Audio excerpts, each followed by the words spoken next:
সবাইকে সালাম ও শুভেচ্ছা জানিয়ে মিট দ্য মাইন্ডের আরেকটি এপিসোড শুরু করছি। আজকে আমরা কথা বলবো অস্ট্রেলিয়ার উচ্চশিক্ষা নিয়ে। আমাদের সঙ্গে যারা যুক্ত হয়েছেন তারা সবাই অস্ট্রেলিয়ার উচ্চশিক্ষা গ্রহণ করছেন বা করেছেন।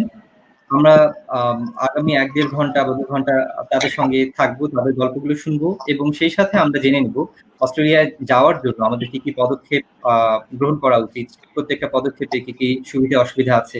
পাশাপাশি কিছুটা তুলনামূলক আলোচনা করবো যে অন্য কোনো দেশে যেতে চাইলে সেটার সাথে আমাদের অস্ট্রেলিয়ার সিস্টেম কতটুকু ডিফার করে। তো শুরুতেই আমি একটু জাস্ট সবার নামটা বলে নিই, তারপরে ওনাদের পরিচয়টা আমরা জেনে নিব। প্রথমে দেখতে পাচ্ছেন যাকে, আমার ডান পাশে রয়েছেন ফাতেমা জোহরা, তারপরে রয়েছেন তাসদিক হাসান, তারপরে রয়েছেন জিল্লুর রহমান। তো আমি প্রথমে ফাতেমা আপুকে ওনার সংক্ষিপ্ত পরিচয় দেওয়ার জন্য অনুরোধ করব। থ্যাংক ইউ ফিরোজ ভাই। আসসালামু আলাইকুম, গুড ইভিনিং আর নমস্কার। আমার নাম ফাতেমা জোহরা, আমি কাজ করছি আইসিডিডিআরবি তে অ্যাসিস্ট্যান্ট সায়েন্টিস্ট হিসেবে ইনফেকশাস ডিজিজ ডিভিশনে। আমার যেটা বলেছে অস্ট্রেলিয়াতে ব্যাপারটা কিভাবে আমি শুরু করেছি, আমি আসলে অস্ট্রেলিয়াতে মাস্টার ডিগ্রি কমপ্লিট করে আসলাম, 1 বছর তো হয়ে গেল। তো এইটা ছিল আমার Australia awards journey. Australia awards আপনারা জানেন একটা গভর্নমেন্ট স্কলারশিপ, ফুল ব্রাইট স্কলারশিপ। সো আমি আমার ফ্যামিলি নিয়ে গিয়েছিলাম। এটা একটা 1.5 বছরের প্রোগ্রাম ছিল। ওখানে আমি অনেকগুলো প্রসেস আছে, অনেকগুলো প্রসেস পেরিয়ে আসতে হয়েছে। তো আমার মনে হয় এই প্রসেসগুলো আমরা ইন ডিটেলস আলাপ করবো আরেকটু পরে।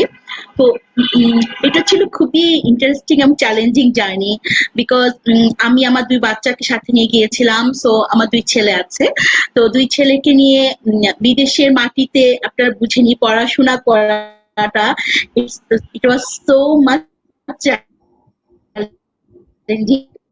তো আমি আছে দেশের জন্য কাজ করতে ইনশাআল্লাহ। একটু সবার কাছে ক্ষমা পেয়েছি, বাংলাদেশে যতটা ব্যবসা করছে ইন্টারনেটের সমস্যা হচ্ছে, সে কারণে ডেটা ট্রান্সফারে একটু ঝামেলা হচ্ছে। সো হয়তো আপলোডিং গুলো ঠিক আছে, কিন্তু মাঝে মাঝে আমাদের কথা কেটে যেতে পারে, সেটার জন্য দুঃখিত। পরবর্তীতে আপনারা যখন স্ট্রিমিংটা দেখবেন আশা করছি সেটা ঠিক থাকবে। পরে চলে যাবো তাসদিক হাসানের কাছে, আপনার সংক্ষিপ্ত পরিচয়টা একটু দিতেন। থ্যাংক ইউ ভেরি মাচ ভাইয়া ইনভাইট করার জন্য। আজকে আমি ডক্টর তাসদিক হাসান।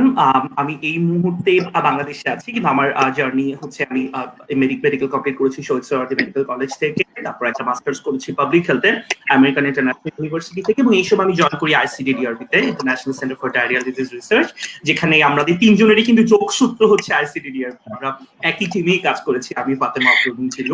সো আইসিডিডিআরবি তে কাজ করতে করতেই আমি আরেকটা ডিপ্লোমা করি ডিজাস্টার ম্যানেজমেন্টে, Dhaka university institute of disaster management and vulnerability studies যেই ইনস্টিটিউট আছে ওখান থেকে।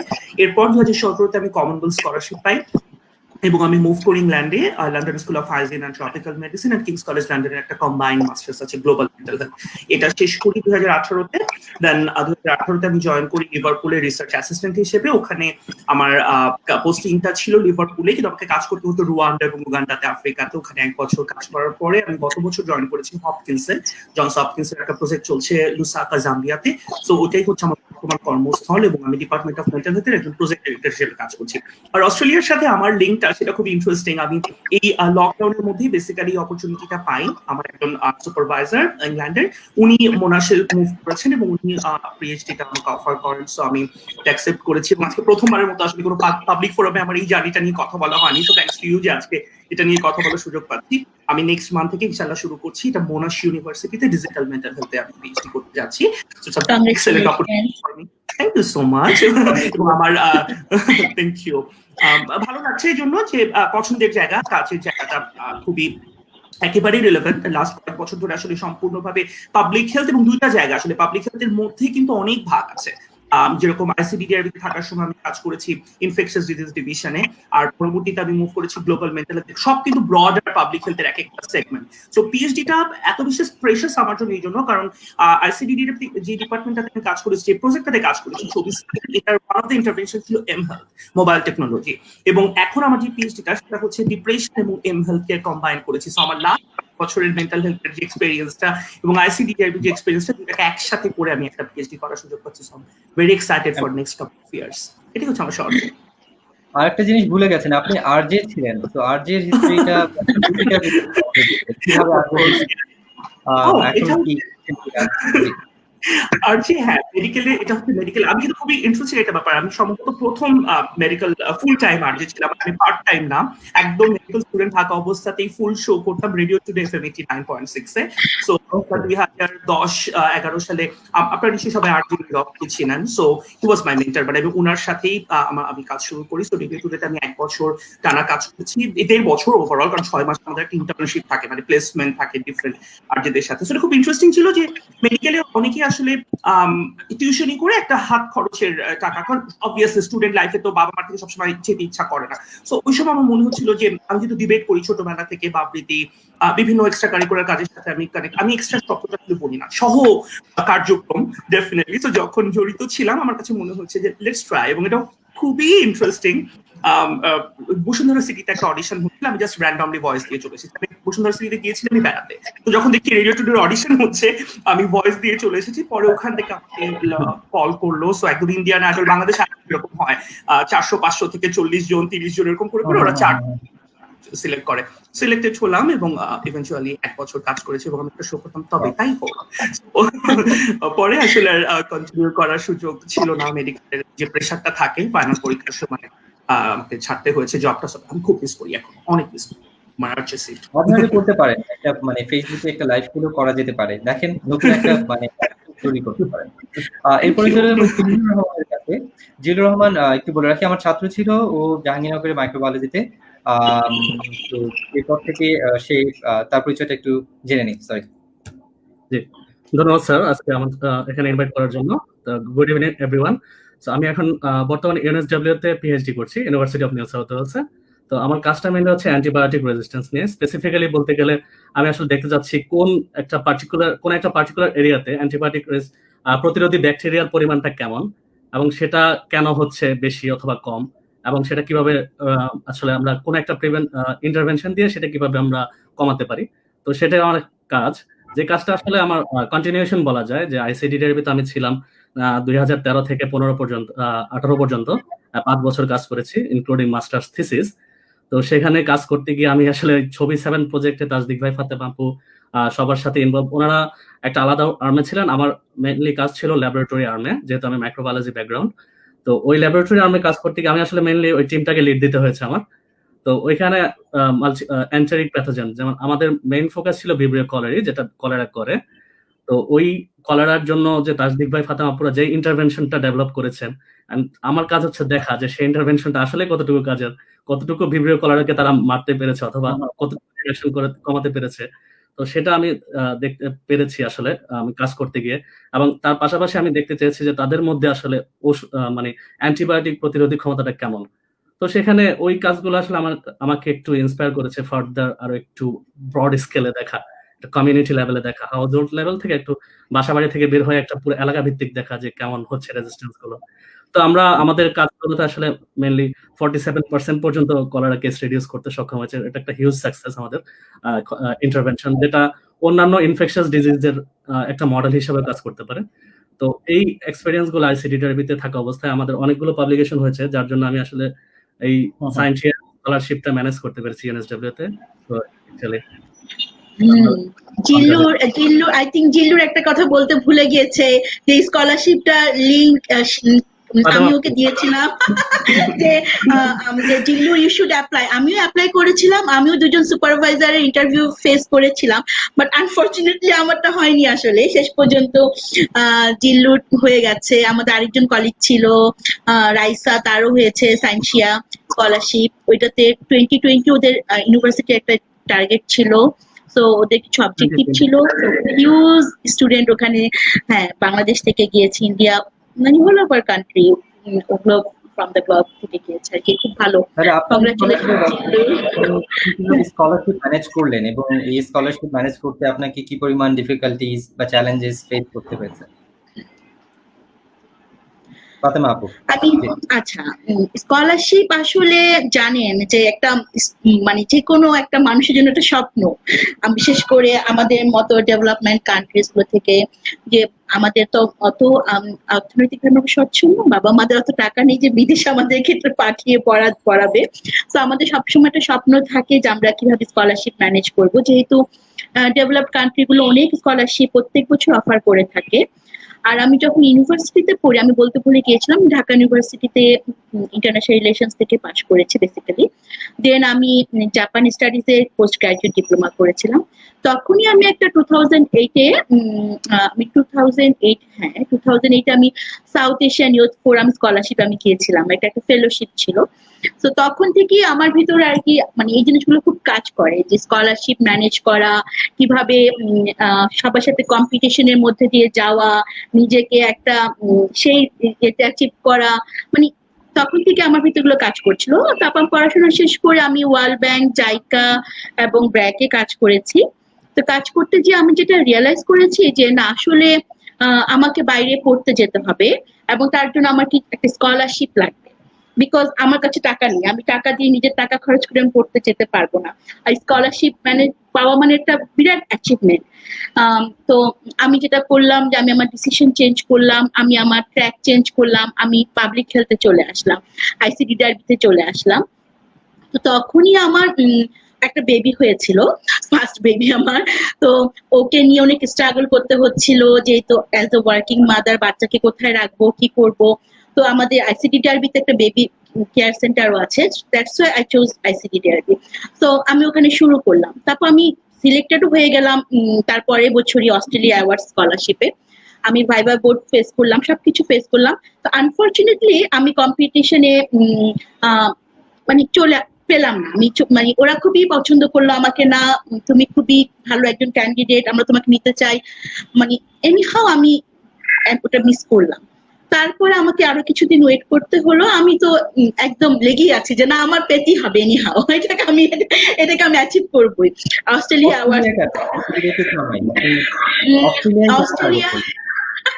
অস্ট্রেলিয়া টার্গেট করেছি বিকজ কিছু কিছু মানুষের ড্রিম থাকে না। তো আমার প্রথমে ড্রিম ছিল জাপান। হ্যাঁ, জাপান আমার দেখা হয়ে গেছে, জাপানি স্কলারশিপ আমি ছোটবেলায় পেয়ে গেছি, যখন স্টুডেন্ট লাইফে ছিলাম। তো জাপান আমার কাছে মনে হয়েছে আমি জাপান জয় করেছি। আমার তো তারপরে টার্গেট হলো, ড্রিম কান্ট্রি হয়ে গেল অস্ট্রেলিয়া, যে আমি অস্ট্রেলিয়া যাবো। অস্ট্রেলিয়া একটা খুবই সুন্দর দেশ, এবং দেখলাম যে অস্ট্রেলিয়াতে অনেক অপরচুনিটিস আছে। যেমন এটা যেহেতু একটা গভর্নমেন্ট স্কলারশিপ, গভর্নমেন্টের জন্য ম্যাক্সিমাম থাকে অ্যালোকেট করা সিটগুলো, তবে আইসিডিডিআরবির জন্য কিছু থাকে। তো এটাও বাদ হয়ে গেল। বাই দিস টাইম আমি আরেকটা বেবি মা হয়ে গেলাম, ও স্কলারশিপে এখন ওপেন হয়ে গেল। যাক, ফাইনালি আই কুড ম্যানেজ, যেটা হলো যে আমি সেটাকে ওপেন হয়ে গেছে, কোনো কোটা ছিল না আমাদের জন্য। আমরা সেটার জন্য অ্যাপ্লাই করলাম, অ্যাপ্লাই করার পরে সেখানে আমাদেরকে একটা এক্সাম দিতে হলো, ভাইভা ফেস করতে হলো, রিটেন দিতে হয়েছিল, রিটেন দিয়েছিলাম, আমাদের ভাইভা ফেস করেছিলাম। করার পরে দেন ওরা আমাদেরকে সিলেক্টেড করেছে। সিলেক্ট হওয়ার পরে যেটা হয় যে সবকিছু ডকুমেন্টস সব রেডি করা, আইএলস দিতে হয়েছিল আমাদের আগেই। এটা আমি বলে রাখি যে IELTS is very important for Australian higher studies. তো সেখানে আমরা মেয়েদের জন্য একটু কনসিডারেশন ছিল, মেয়েদের জন্য এইচ ব্র্যান্ডে 6 পেলেই হতো, আর ছেলেদের জন্য ছিল 6.5। তো এই ধরনের জিনিসগুলো আমরা আসলে ইয়ে করতে পেরেছিলাম আমরা। যাক, শেষ পর্যন্ত আর কি সেই স্কলারশিপটা ম্যানেজ করা গেল।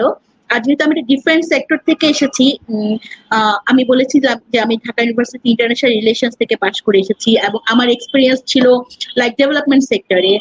এবং আপনি যেটা বলছিলেন যে পাবলিক হেলথ, এখন most of the doctors are working, হ্যাঁ, ডক্টররা সব চলে এসেছে পাবলিক হেলথ সেক্টরে, যেটা আগে ছিল না। তো এখন ওদের সাথে একটা কম্পিটিশন একটা ব্যাপার আছে। ইউনিভার্সিটি গুলো আমাকে অনেক ফেস করতে হয়েছে যে তুমি কেন পাবলিক হেলথ, তোমাকে আমরা অন্য একটা সাবজেক্ট দিই, ইন্টারন্যাশনাল ডেভেলপমেন্ট। আমার না, আমি পাবলিক হেলথই করবো, বিকজ আমি এখানে কাজ করছি, আমার অনেক পেপার অলরেডি পাবলিশ হয়ে গেছে, আমার 6-7 বছরের এক্সপিরিয়েন্স হয়ে গেছে। তো আমার একটা ডিগ্রি আমার খুবই লাগবে, আমার প্রফেশনাল ডিগ্রি খুবই লাগবে, এবং সেটা ফ্রম অ্যাব্রোড। সো আমি সেটা খুবই ওদেরকে স্ট্রংলি একটা মোটিভেশন লেটার সাবমিট করতে হয়েছে, দেন ইউনিভার্সিটি আমাকে ফাইনালি ইয়ে করেছে। ইট ওয়াজ নট ইজি, মানে আমাকে অনেকগুলো স্টেজ, অনেক চ্যালেঞ্জেস পার করে দেন এটাকে অ্যাচিভ করতে হয়েছে আর কি। যাক, আলহামদুলিল্লাহ আমি গিয়েছি ওখানে। ওখানে যে খুবই ভালো, জিল্লু সেটা এখন আরো ভালো বলতে পারবে, জিল্লুর আরো আমার থেকে বেশি সময় স্পেন্ড করছে ওখানে। তো সুন্দর একটা দেশ। আর আমি ছিলাম অ্যাডিলেইডে। তো অ্যাডিলেইড শহরকে বলা হয় বিশ্বের প্রথম 10টা সুন্দরতম কান্ট্রির মধ্যে একটা। ছবির মতো আর কি, ক্যালেন্ডারের মতো আমাদের কাছে মনে হয়। আমরা খুবই মিস করি, আমি আমার ছেলেরা খুবই মিস করি যে এত সুন্দর একটা দেশ, এত সুন্দর এনভায়রনমেন্ট, পড়াশোনা সবকিছুই আমাদের খুব ভালো লেগেছে। তো এই ছিল মোটামুটি আমার জার্নি আর কি। Thank you. আপনার কাছে আপনার গল্প বলেই ফেলেছেন, তারপরও আবার জানতে চাই, মানে শুরুতে যেটা বললেন সেটা হলো যে সহজ শর্টকাট একটা পথ মনে হলো যে আপনাকে অফার করা হয়েছে, কিন্তু এই যে অফারটা পাওয়ার জন্য যে নেপথ্যের কষ্টগুলো বা কিউমুলেটিভ যে প্রচেষ্টা, সেগুলো শুনতে চাচ্ছি। জি, মানে অস্ট্রেলিয়ার স্কলারশিপটা যেটা, সেটা আসলে সত্যিই অনেক আনএক্সপেক্টেড আমার জন্য। কারণ একদম মানে যদি ফ্র্যাঙ্কলি সত্যিটা বলি, সেটা হচ্ছে আমি পিএইচডির জন্য কোনো স্পেসিফিক কান্ট্রি চিন্তাই করছিলাম না। আমার ফার্স্টই প্ল্যান ছিল যে যেহেতু আমি লিভারপুলে কাজ করছি, আমি এখনো রিক্রুটেড আছি ওদের সাথে, আমি হয়তো লিভারপুলে পিএইচডিটা ইভেন্চুয়ালি একটা টাইমে করে ফেলবো। সো আমার এই যে সুপারভাইজারের কথা আমি বলছি, ওনার সাথে আমার কন্ট্যাক্ট হচ্ছিল এই বছর শুরুতে একটা গ্র্যান্টের জন্য। জিসিসির একটা গ্র্যান্ট আছে, আমরা সবাই জানি, গ্লোবাল মেন্টাল হেলথের একটা কল দিয়েছে ওরা, বেশ বড় একটা গ্র্যান্ট। সো ওটার জন্য ওনার সাথে আমার বেশ কয়েকদিন ধরে আসলে কথা হচ্ছিল, একদম শুরুতেই বছরের।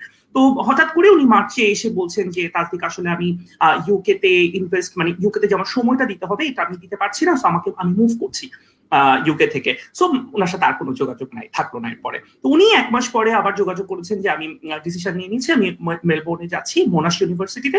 সো লেটস সি যে আমরা মোনাশ থেকে গ্র্যান্টটাকে মানে আগাতে পারি কিনা। এটা কিন্তু একটা মানে অর্গানাইজেশনাল কথা, সব হচ্ছে ইনস্টিটিউশনাল হিসেবে, মানে পার্সোনাল গ্র্যান্টের জন্য না, মানে আমরা একটা লিভারপুল থেকে অ্যাপ্লাই করবো। এর পরবর্তীতে এসে উনি হঠাৎ করেই বললেন যে তান্ত্রিক, তোমার সাথে তোমার 2টা প্ল্যান নিয়ে কথা হচ্ছিল, একটা লিভারপুলের সাথে, আরেকটা তুমি বাংলাদেশ বেসড একটা প্রজেক্টের কথা আমাকে বলেছিলে যে তুমি এম হেলথ বা তুমি ডিজিটাল টেকনোলজি ইউজ করতে চাও ডিপ্রেশনের জন্য। সো আমি মোনাশে অলরেডি আমি প্রজেক্ট আমার যেটা নিয়ে যাচ্ছি, সো আমি আনফরচুনেটলি ইউকে তে কন্টিনিউ করতে পারবো না, বাট তুমি যদি ইন্টারেস্টেড থাকো যে তুমি বাংলাদেশে কাজ করতে চাও আমার সাথে, then I can support you. So আমি তখনও ক্লিয়ার হচ্ছি না যে আসলে কি হিসেবে সাপোর্টটা নিব, কি গ্র্যান্টের জন্য। বলে না না না, let's make it a PhD proposal. তুমি যেহেতু আগে বলেছো একটা মিটিং এ যে তুমি নেক্সট ইয়ার বা কোন একটা সময় পিএইচডি করতে চাও, লেটস ডু ইট। সো এটা খুবই শকিং ছিল এই সেন্সে আমার জন্য যে আমি এভাবে আসলে চিন্তা করছিলাম না, এবং কিছু ডিসিশনেরও ব্যাপার থাকে, মানে স্ট্রাগল যেটা সেটা তো আরো আগে, আমি হয়তো ব্যাক করবো ওই জায়গাটাতে। এই সময়টাতে যে চ্যালেঞ্জটা ছিল আমার জন্য, কারণ আমার ওয়াইফ ডাক্তার এবং ওরও একটা প্ল্যান আছে, ওই ইউকে একটা যে রেজিস্ট্রেশন পরীক্ষাটা ক্লিনিক্যাল সেটার জন্য পড়ছে। সো হঠাৎ করে আমি কিভাবে বলি যে না, আমি ইউকে আর ব্যাক করতে চাচ্ছি না, আমি একটা ভালো অফার পেয়ে গেছি, আমি অস্ট্রেলিয়াতে চলে আসবো। ওর সাথে ডিসকাস করলাম, সো ও আমাকে ক্লিয়ার করলো যে না, আমাদের মানে ইউকে এবং অস্ট্রেলিয়ার 2 জায়গাতেই ক্লিনিক্যাল যে পরীক্ষাটার প্রিপারেশনটা খুব আলাদা না, আলাদা কিন্তু একই রকমই পড়া। সো আই ক্যান ম্যানেজ, তুমি যদি ডিসিশন নাও আমি এটা করতে পারবো। ওকে ডান, মানে ওকে রাজি করিয়ে দেন তারপরে হচ্ছে আমি অফারটা অ্যাকসেপ্ট করেছি। তো মেইন প্রশ্ন যেটা, সেটা হচ্ছে এই অফারটা আসলো কিভাবে। তার কারণটা হচ্ছে যে একটা তৈরি করার যে ব্যাপারটা, আপুর কথা আমি খুব মুগ্ধ হয়ে শুনছিলাম, এবং আপু যখন বলছিলেন যে একটা ডিফারেন্ট ট্র্যাকে চলে আসা, ইন্টারন্যাশনাল ডেভেলপমেন্ট থেকে পাবলিক হেলথে আসা, আমাদের জন্য কিন্তু জিনিসটা অনেক চ্যালেঞ্জের, মানে অনেক চ্যালেঞ্জের এই সেন্সে যে ডাক্তারি বা এমবিবিএস এর সাথে রিসার্চের যোগসূত্রটা আমাদের এমবিবিএস টাইমটাতে থাকে না। সো পাবলিক হেলথে আসার পরে একটা স্টেপ পার করে করে যে স্কিল ডেভেলপ করা, পাবলিকেশন এন্ড অল দ্যাট, যখন মেন্টাল হেলথে আমি গিয়েছি, এটা একটা বিশাল গল্প। কেউ রাজি ছিল না, একজনও না, না আমার ফ্যামিলি, না আমার অফিস। ইভেন আমি যখন আমার সুপারভাইজারের সাথে কথা বলেছি 24/7-এর, উনি আমাকে ডিরেক্টলি বলছেন যে তাসদিক, আমার মনে হয় যে তোমার ইনফেকশাস ডিজিজে আর একটা মাস্টার্স করা উচিত, কারণ যেহেতু তোমার একটা ভালো রেপুটেশন এখানে আছে, কেন তুমি মেন্টাল হেলথে যাচ্ছ? সো এই প্রত্যেকটা চ্যালেঞ্জকে আমার মাথার মধ্যে ছিল যে আমার প্যাশন, আমি কাজ করতে চাই মেন্টাল হেলথে। তো ওই ডিসিশনটা নেওয়া যায়, জানি না ফিউচারে কি হবে, বাট আমার মনে হচ্ছে যে এই সাবজেক্টটাতে আমার পড়া উচিত, তো আমি এখানেই পড়বো। এবং আমি কিন্তু তখনও জানতাম না যে আমার অপরচুনিটি এরকম একটার পর একটা আসতে থাকবে, যে আমি ইংল্যান্ডে রিসার্চ অ্যাসিস্ট্যান্টশিপ পেয়ে যাবো, হপকিন্স অপরচুনিটি পেয়ে যাবো। সো প্রত্যেকটা স্টেপে কিন্তু ভাই আমি যেটা চেষ্টা করেছি সেটা হচ্ছে যে আমার স্কিলটাকে ডেভেলপ করার, যে সেটা পাবলিকেশনে ফোকাস করা হোক। শুধু মানে 2020-এ আমার 11টা পাবলিকেশন হয়েছে এখন পর্যন্ত, এবং আরো অনেকগুলো রিভিউতে আছে। 24/7-এর সাথেও হয়েছে, আমাদের প্রায় 6টা অলরেডি পাবলিশ হয়ে গেছে। সো এইটা খুবই important for any scholarship. So আমার ধারণা, যখন যিনি আমাকে অফার করেছেন পিএইচডিটা, তিনি ডেফিনেটলি আমার এই প্রোফাইলটাও দেখেছেন যে একটা স্ট্রং রিসার্চ ব্যাকগ্রাউন্ড আছে। পাশাপাশি মেন্টাল হেলথের যে নেটওয়ার্কিং এর গুরুত্বটা, শুধু মেন্টাল হেলথ আমি বলবো না, ওভারঅল পাবলিক হেলথে বা রিসার্চের ক্ষেত্রে networking is very very important. আমি যদি আমার নিজেকে প্রেজেন্ট করতে না পারি একটা ফোরামে, ওখানে আরো 5-6জন কথা বলছে, কেন একজন স্পেসিফিক প্রফেসর আমার কথাটাই মনোযোগ দিয়ে শুনবেন বা কেন আমাকে অফার করবেন পরবর্তীতে, এই জায়গাটা জানতে পারাটা খুব জরুরি। আমি যদি গ্রাউন্ডটা তৈরি না করে কথা বলি যে আমি খুব ভালো, প্লিজ আমি সুন্দর কথা বলতে পারি, তাহলে এটার পেছনে সাবস্টেন্সিয়াল কিছু এভিডেন্স থাকতে হবে, আমার রিসার্চ এভিডেন্স। আমি যে কথাগুলো বলছি সেটা আমি এভিডেন্স বেসড কথা বলছি কিনা, যে ওয়ার্ড গুলো আমি চুজ করছি সেটা কি কন্টেম্পোরারি রিসার্চের সাথে এটা অ্যালাইন করে কিনা। তো যখন একজন সুপারভাইজার বা প্রফেসর দেখবেন, তখনই কিন্তু একটা স্টুডেন্টকে তিনি অ্যাপ্রোচ করবেন যোগে। কারণ আমার এই জার্নিটা, পিএইচডি জার্নিটা আসলে খুব ইজি। মানে আমি কোনো ইউনিভার্সিটিতে অ্যাপ্লাই করিনি, আমি কোনো প্রফেসরকে নক করি না যে এটা পিএইচডি, উনি আমাকে অ্যাপ্রোচ করেছেন যে ওয়াই নট। আমার জন্য খুব মানে আমি নিজেও খুব অবাক, এবং আমি কিন্তু আর কোনো এক্সপ্লোরও করিনি অন্য কোথাও, কারণ আমার প্ল্যান ছিল থেকে আমি স্টার্ট করবো, যে আমি অন্তত মানে মাস্টার্স এর পরে একটা 2 বা 3 বছরের গ্যাপ দিতে চাই, আরো শিখতে চাই, তারপরে আমি পিএইচডিতে যাবো। সো ডেফিনেটলি কোভিড এরও একটা সিচুয়েশন এই বছর যাচ্ছে, হচ্ছে যে ওকে ডান, লেটস গিভ আ পজ, পিএইচডিটা হয়তো আমি আরো 1 বছর আগে আনতে পারি। সো এই হচ্ছে overall struggle and all that. আর সত্যি কথা যেটা, সেটা আমি বলবো যে মানে আমি কোনো টাইম রেঞ্জের মধ্যে কখনো নিজের কোনো স্বপ্নকে আটকে রাখি না, যে আমাকে 5 বছরের মধ্যে এটা করতে হবে, নেক্সট 10 বছরের মধ্যে এটা করতে হবে। আমার কাছে সবসময় যেটা আমার নিজের আনন্দটা খুব ইম্পর্টেন্ট। আমি যে একটা নতুন সাবজেক্ট আমি এক্সপ্লোর করছি, কারণ আপু বলছিলেন অনেক ডাক্তার আসছে পাবলিক হেলথে ঠিকই, কিন্তু খুব বেশি কিন্তু মানে আউটকামটা আমরা দেখতে পাচ্ছি না। অনেকে আসছে আবার চলে যাচ্ছে, এবং আমরা এখনো চাই যে খুব মানে একটা বড় অ্যামাউন্টের ডাক্তাররা পাবলিক হেলথে কন্ট্রিবিউট করুক। সো যেটা আমি বলছিলাম সেটা হচ্ছে যে এই চ্যালেঞ্জটাকে সামনে নিয়ে নেক্সট স্টেপে যাওয়াটা, স্টেপ বাই স্টেপ প্রত্যেকটা জায়গাতে আমি যেটা সবসময় চিন্তা করি যে আমার আনন্দটা, যে আমি কাজের মধ্যে মজা পাচ্ছি কিনা, আমি ইফেক্টিভলি কন্ট্রিবিউট করতে পারছি কিনা। 24/7 আমরা যে প্রজেক্টে 3 জন কাজ করেছি, এটা থেকে অলরেডি আমাদের প্রায় মানে কত যে পেপার বের হয়েছে, আমি ছিলাম কোনো কয়েকটাতে, হয়তো কোনোটাতে আমরা ছিলাম না। ওভারঅল বাংলাদেশে যে ইম্প্যাক্টটা 24/7 ফেলেছে, এটা একটা অনেক বড় আনন্দ, যে আমরা কাজ করতে পেরেছি যেটা আসলেই মানুষের জন্য একটা উপকারী রিসার্চ হিসেবে প্রুভড হয়েছে। সেটা জিলু যেরকম ল্যাব লিড করেছে, ফাতেমা আপু তো আমাদের আইডিয়া জেনারেট করেন সবসময়, সো শি ইজ মানে হাইলাইট অফ দ্য টিম। তো আপু ইন্টারভেনশন টিম লিড করেছেন, আমি ইভালুয়েশন টিম লিড করেছি, আপনি একেবারে 24/7 আর্মের 3 জন লিডারকে পেয়ে গেছেন আজকে। তো যেটা বলছিলাম যে এই যে আনন্দটা, এবং পরবর্তীতে যখন মেন্টাল হেলথে কাজ করেছে, এরকমও শুনতে হচ্ছে তোমার বন্ধুরা তো পিএইচডি শেষ করে ফেলছে, তোমার বন্ধুরা তো, আই ডোন্ট কেয়ার। কারণ আমার কাছে যেটা মনে হয় যে আমার টাইম রেঞ্জটা আমার, কাউকে দেখে ছোটার কিছু নেই। আমি যখন নিজে ফিল করবো যে আমার নেক্সট স্টেপে যাওয়া দরকার, বা কোনো একটা কাজে আমি আনন্দ নিয়ে আমি করতে পারছি, বা আমার অবভিয়াসলি ফ্যামিলি সাপোর্ট তো করতেই হবে, সেটার পাশাপাশি যে কন্ট্রিবিউশনটাকে ডিফাইন করে নেওয়া, যে আমি স্পেসিফিক এই জায়গাটাতে আমি কন্ট্রিবিউট করতে চাই। সো এটা করতে পারি বলেই হয়তো এখন পর্যন্ত মোটামুটি যেটা এক্সপেক্ট করেছি যে আচ্ছা লাইফ থেকে আমি এটা চাই, আল্লাহর রহমতে সেটা কিছুটা হলেও আমি বলবো যে ফুলফিল হয়েছে। সো definitely আরো কথা বলার সুযোগ আসবে আজকে, আমি জানি। Well, congratulations again for getting your PhD offer. এরপরে চলে যায় জিল্লুরের কাছে, জিল্লুরের গল্প শোনার জন্য। জিল্লুর। জি, আমি শুরু করার আগে এটা বলতে চাই যে দার্শনিক ভাই আসলে ফেসবুকে যেহেতু আছে, তো প্রতিদিন আমরা ওয়েট করি যে উনি নতুন কোন নিউজটা দিবে, এবং আমরা আসলে টায়ার্ড কংগ্রেচুলেট করতে করতে। তো প্রতিদিনই দেখা যাচ্ছে কোনো না কোনো পাবলিকেশন অথবা কোনো সেমিনার অথবা কিছু কোনো না কোনো কন্ট্রিবিউশন থাকছে। এনিওয়ে, তো আমি যেটা ফাতেমা আপু বললেন যে আমি মেইনলি প্রিপারেশন নিচ্ছিলাম আইসিডিটিভি থাকাকালীন সময়, ওইখানকার যে এনভায়রনমেন্ট ছিল, সবাই ইউএস এর দিকে কেন জানি না একটু বেশি ঝুঁকে থাকে। তো সবাই জিআরই, টোফেল এগুলো নিয়ে কথা বলে। তো ওই আমি ওদের দিকেই ডিরেক্টেড ছিলাম, জিআরইও দিলাম, টোফেলও দিলাম। তো ইউএস এর ইউনিভার্সিটি গুলো অ্যাপ্লাই করব ওই সময় ফাতেমা আপু, আমরা সাধারণত একসাথে দল বেঁধে চা খেতে যাই আর কি অফিস ব্রেকে। তো ওই সময় গল্প হচ্ছিল যে একটা স্কলারশিপ আছে সায়েন্সিয়া, তো ইউএনএসডব্লিউ তে অফারটা দিয়েছে। তো খুব ভালো। আমি তো আমার সুযোগ সুবিধা দেখে ভাবলাম যে আমার যে রিসার্চ প্রোফাইল অথবা যে কোয়ালিফিকেশন সেগুলোর থেকে এত ভালো স্কলারশিপ হবে কিনা। তো ফাতেমা আপু বলল দূরে অ্যাপ্লাই করে দেন, কি সমস্যা, অ্যাপ্লাই করলে তো সমস্যা নেই। অ্যাপ্লাই করলাম তখন হচ্ছে অনেকগুলা পজিশনের জন্য অ্যাপ্লাই করলাম। সেখানে ডেফিনিট প্রজেক্ট থাকে। তো সায়েন্টিফিক অ্যাপ্লিকেশনে 300টার মতো প্রজেক্ট থাকে। তো তার মধ্যে আপ টু সম্ভবত 6টা অথবা 7টার মধ্যে অ্যাপ্লাই করা যায়।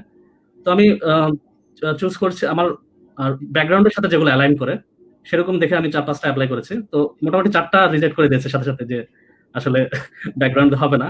তো একজন প্রফেসর দেখলাম নক দিল, বললো যে তোমার মানে এই করো, একসাথে আমার সাথে একটু চ্যাট করো, তুমি মানে স্কাইপে আসো।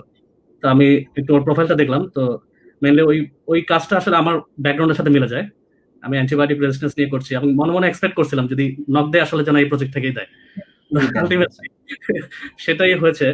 তো ওর সাথে কথা বলার সময় আমি একটু ফার্দার যখন এক্সপ্লোর করি তখন তো ও একটা অনেকগুলো সেন্টার ডাইরেক্টর। তো আমি আসলে বললাম যে এত বড় মাপের একটা মানুষ এত ফ্রেন্ডলি কথা বলেছে, ওকে দেখে আমি মুগ্ধ। শুরুতেই আমার একটা ভালো ইমপ্রেশন হয়ে গেল। তখন যখন ফার্দার আমি ওর সাথে কথা বললাম যে কাজগুলো নিয়ে কি কি কাজ হবে, তখন আমি দেখলাম যে আসলে আমার জানার অনেক সুযোগ আছে এবং নিজেকে ডেভেলপ করার অনেকগুলো অপরচুনিটি আমি পাবো ওদের ওই গ্রুপের সাথে কাজ করে। কারণ উনি যে প্রফেসর বললাম ফার্স্ট আমাকে নক দিয়েছিলেন, আমার প্রাইমারি সুপারভাইজার 2জন জয়েন্ট, একজন হচ্ছে বায়োলজিক্যাল সায়েন্স ফ্যাকাল্টি, আরেকজন হচ্ছে public health, and then civil engineering এর আছে এবং বিল্ট এনভায়রনমেন্ট যেটা ম্যাপিং করে ওইখানকারও সুপারভাইজার আছে। তো আমার 4টা সুপারভাইজার 4টা ডাইভার্স ফিল্ডের। এবং আমার স্কিল আসলে আমি দেখতে পাচ্ছিলাম যে আমার প্রত্যেকটা ফিল্ডে আমার কোনো না কোনো ডেভেলপমেন্ট হবে, যেটা আসলে আমার ফার্দার ইমপ্রুভমেন্ট করবে অনেক। তো আলটিমেটলি সেটাই হচ্ছে। তো আমি অনেক কিছুই জানছি ডিফারেন্ট ফিল্ড থেকে। তো ওই টর্স্টেনের সাথে কথা বলার সময়, ওর নাম টর্স্টেন থমাস, তো ওর সাথে কথা বলার পর ও বললো যে দেখো এটা আসলে একটু কম্পিটিটিভ, আমাদের কাছে অনেক স্কলারশিপ আছে, মানে অ্যাপ্লিকেশন এসেছে, তো আমরা তার মধ্যে থেকে 2জন সিলেক্ট করবো। তো 2জনের হচ্ছে ফাইনাল অ্যাপ্লিকেশন যাবে। তো 300 প্রজেক্ট থেকে 2জন করে 600 জন অ্যাপ্লাই করবে, সেখান থেকে 70 সিলেক্ট হবে, মানে প্রজেক্ট সহ অনলি 70 স্টুডেন্ট। তো আমি ধরে নিয়েছিলাম যে হবে না। তো ফাতেমা আপু ওইখান থেকে সবাই মিলে আমরা আসলে ডিসকাস করছিলাম। আমি অ্যাপ্লিকেশনের সময় ওনাদের হেল্প নিয়েছি। ইভেন আমার মনে আছে আমরা একটা মানে প্রজেক্ট ডিনারের সময় গাড়িতে যাওয়ার সময় পিছনে চুপচুপ করে আলাপ করছিলাম তাজদিক ভাইয়ের সাথে, ভাই এই সেকশনটা পার্সোনাল ডেভেলপমেন্ট অথবা গোলটা কিভাবে লেখা যায়। তাজদিক ভাই তখন আমাকে কিছু কি পয়েন্টে সাজেস্ট করছিল যে এভাবে লিখলে জিনিসটা একটু ভালো হবে। আমি অনেস্টলি ওই সাজেশন গুলোই লিখেছি ওখানে, তো যেটা প্রফেসর অনেক পছন্দ করেছে। ধন্যবাদ, অনেক ধন্যবাদ তাজদিক ভাই। যাই হোক, পরে হচ্ছে দেন ওই ফাইনাল অ্যাপ্লিকেশনের পর যখন অ্যাপ্লিকেশন করার সময় আমাকে অনেক কিছু লিখতে হচ্ছে। আমি অ্যাসোপিটেড যে আমার কোন কোয়ালিফিকেশন গুলা এই স্কলারশিপ পেতে আমাকে সাহায্য করবে, এখন আমি কোন কোয়ালিটি আছে যে আমি পিএইচডিটা কমপ্লিট করার জন্য। তো আমি আসলে আমার academic background, publication, research team lead করা, ল্যাবরেটরি টিম এবং স্টুডেন্ট, আমি 3টে মাস্টার স্টুডেন্ট সুপারভাইজ করেছি। যদিও আমার ল্যাবের বস উনি আলটিমেট সুপারভাইজার, বাট আমরা আসলে ল্যাবের কাজগুলো আমরাই নিজেরাই সবকিছু করিয়ে থাকি। তো এই সব এক্সপেরিয়েন্স গুলো তো এবং আমাকে হচ্ছে আমি যখন মানে প্রফেসরের হেল্প নিয়ে জিনিসগুলো সুন্দর করে অ্যারেঞ্জ করে দিয়েছি। তো তারপর রিসার্চ প্রপোজালটা, আমার যে কাজটা প্রপোজালটা আমাকে ডেভেলপ করতে হয়েছে ওদের হেল্প নিয়েই, কারণ আমি নিজের মতো করে করেছি, বাট আরেকটু সলিড করার জন্য তাদের হেল্প লেগেছে। দেন আমার পার্সোনাল ডেভেলপমেন্ট গোল, আমি আসলে পিএইচডির পর কি করতে চাই, কি কি ডেভেলপমেন্ট করতে চাই নিজের মধ্যে, সেগুলো আমাকে দিতে হয়েছে। সো ওভারঅল ব্যাপারটা হয়তো তাদের পছন্দ হয়েছে এবং আলটিমেটলি আমি স্কলারশিপটা পেয়ে যাই। লাকিলি আমার বিশ্বাস হচ্ছিল না, আমরা তখন একটা ওয়ার্কশপ করছিলাম আইপিএইচ এ, সম্ভবত ফাতেমা আপু ছিলাম। তো ওই ওয়ার্কশপের মধ্যে হঠাৎ করে মেলটা আসে। তো আমি আসলে একটু সারপ্রাইজড হই যে আসলে এটা সত্যি কিনা স্কলারশিপটা পেয়েছি, আলহামদুলিল্লাহ। ওকে, সো গল্প শোনা শেষ। আমরা আরো গল্প শুনবো স্পেসিফিক পয়েন্টের ডিসকাশন যখন আমরা করব। সো একটু পয়েন্টস গুলো দেখি যে আসলে আমরা আজকে কি কি পয়েন্টস এর উপর কথা বলবো। মূলত আমরা একটা প্ল্যানার দাঁড় করিয়েছিলাম। গত 2 দিন আমরা এই প্ল্যানারের উপরেই কথা বলেছি।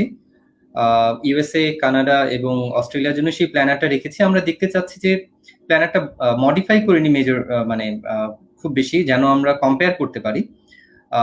যদিও আমি একটা পরবর্তী যে কোনো একটা সময় একটা কম্পারেটিভ সেশন রাখার প্ল্যান আছে, যে আসলে এই যে আমরা ইংলিশ স্পিকিং যে কান্ট্রিগুলোকে চুজ করি স্কলারশিপের জন্য মেনলি, সেই কান্ট্রিগুলোর মধ্যে কোনটা ভালো, কোনটা কি ভালো না ভালো, আমরা এই বিষয় নিয়ে পরবর্তী কোনো একটা সেশনে আলাপ করব।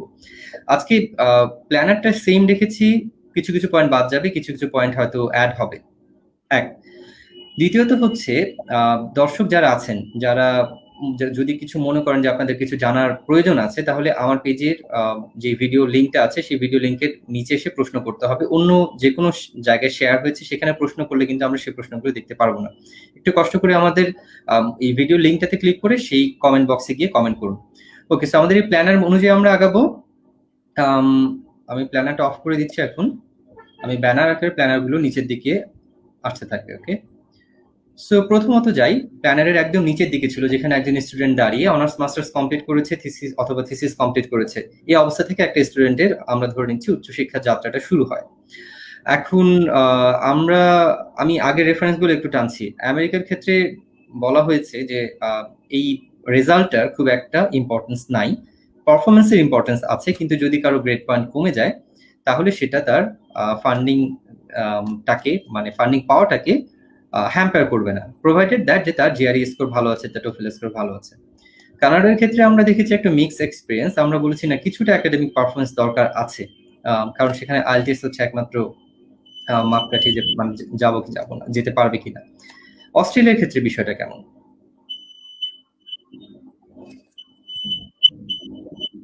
আর মাইক আমার নাকি? হ্যাঁ, আমি জানতে চাচ্ছি তাসদিকের কাছে। তাসদিক যদি কিছু বলতেন। ভাইয়া, আমি আসলে দুইটা জায়গা থেকে কম্পেয়ার করতে পারবো, কারণ ইউকে যেহেতু আমার মাস্টার্সটা ছিল ইউকে থেকে, আমি দুইটার সাথে কম্পেয়ার করে যদি দেখি, ইউকে তে অ্যাপ্লাই করার সময় কিন্তু রেজাল্টের একটা অনেক বড় ভূমিকা ছিল। সেটা শুধুমাত্র আমি যেহেতু কমনওয়েলথ স্কলারশিপ পেয়েছিলাম, কমনওয়েলথে শর্ট লিস্ট করাই হয় শুধুমাত্র যাদের অনার্সে বা মাস্টার্স লেভেলে খুব হাই স্কোর থাকে। সো আনফরচুনেটলি আমার এমবিবিএস এর রেজাল্ট খুব অ্যাভারেজ, কারণ নরমালি এমবিবিএস আমাদেরকে 60% বেশি নাম্বার দেয় না, খুব কম স্টুডেন্টই বেশি পায়।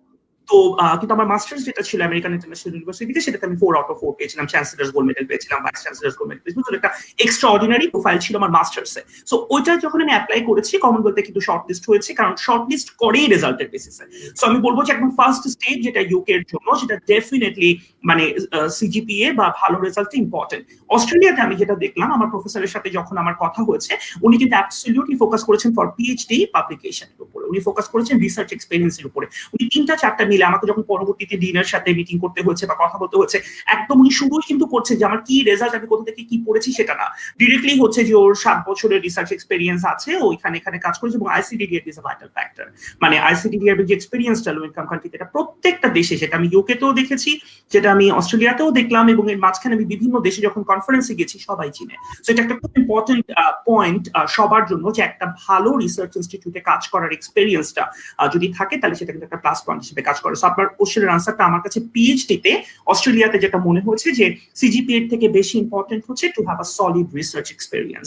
তো একটা স্টুডেন্ট যখন অনার্স বা মাস্টার্স কমপ্লিট করছে, আমি দুই ক্ষেত্রে আমি রিকোয়েস্ট করবো যে যাতে যেই থিসিসটা তারা করছে মাস্টার্স এর ক্ষেত্রে স্পেসিফিকলি, সেটা যাতে তারা পাবলিশ করার চেষ্টা করে। অ্যাটলিস্ট যদি সাবমিটেডও থাকে কোথাও, তাও কিন্তু একটা পয়েন্ট থাকে যে হ্যাঁ আমি রিসার্চ বা অ্যাকসেপ্টেড হচ্ছে বা রিভিউতে আছে। কিন্তু যদি সেটা কিছুই না থাকে, এবং এমন রিসার্চই করা উচিত, আমরা খুব নামকা ওয়াস্তে কাজ করি। আমি নিজেও দেখেছি যে আমার স্টুডেন্ট যারা, যখন আমি পড়িয়েছি মাস্টার্স লেভেলে, খুব দ্রুততম সময়ে শেষ করার একটা চিন্তা থাকে, যে আমাকে তাড়াতাড়ি শেষ করতে হবে। তো তাড়াতাড়ি শেষ করতে গিয়ে যদি এমন একটা রিসার্চ করা হয় যেটার আলটিমেটলি কোনো ভবিষ্যৎ নাই, তাহলে কিন্তু মানে পরবর্তীতে কোনো দেশের স্কলারশিপের জন্যই সেটা কোনো ইম্পর্টেন্ট পয়েন্ট হিসেবে কাউন্ট করবে না। এবং একটা ফ্যাকাল্টি হিসেবে আপনিও খুব ভালো করেই জানেন যে আমরা যখন রিকমেন্ডেশন গুলো দিই বা রেফারেন্স আমি নিজে দিচ্ছি, প্রত্যেক লাস্ট 3 বছর ধরে আমি একদম প্রত্যেক মাসেই দিচ্ছি, আমরা কিন্তু খুব কমফোর্টেবলি সেটা দিতে চাই না। মানে সেই স্টুডেন্টকে আমরা রিকমেন্ডেশনটা একদম মন খুলে দিই, যার কাজের ভেতরে একটা খুব সুন্দর কিছু আছে,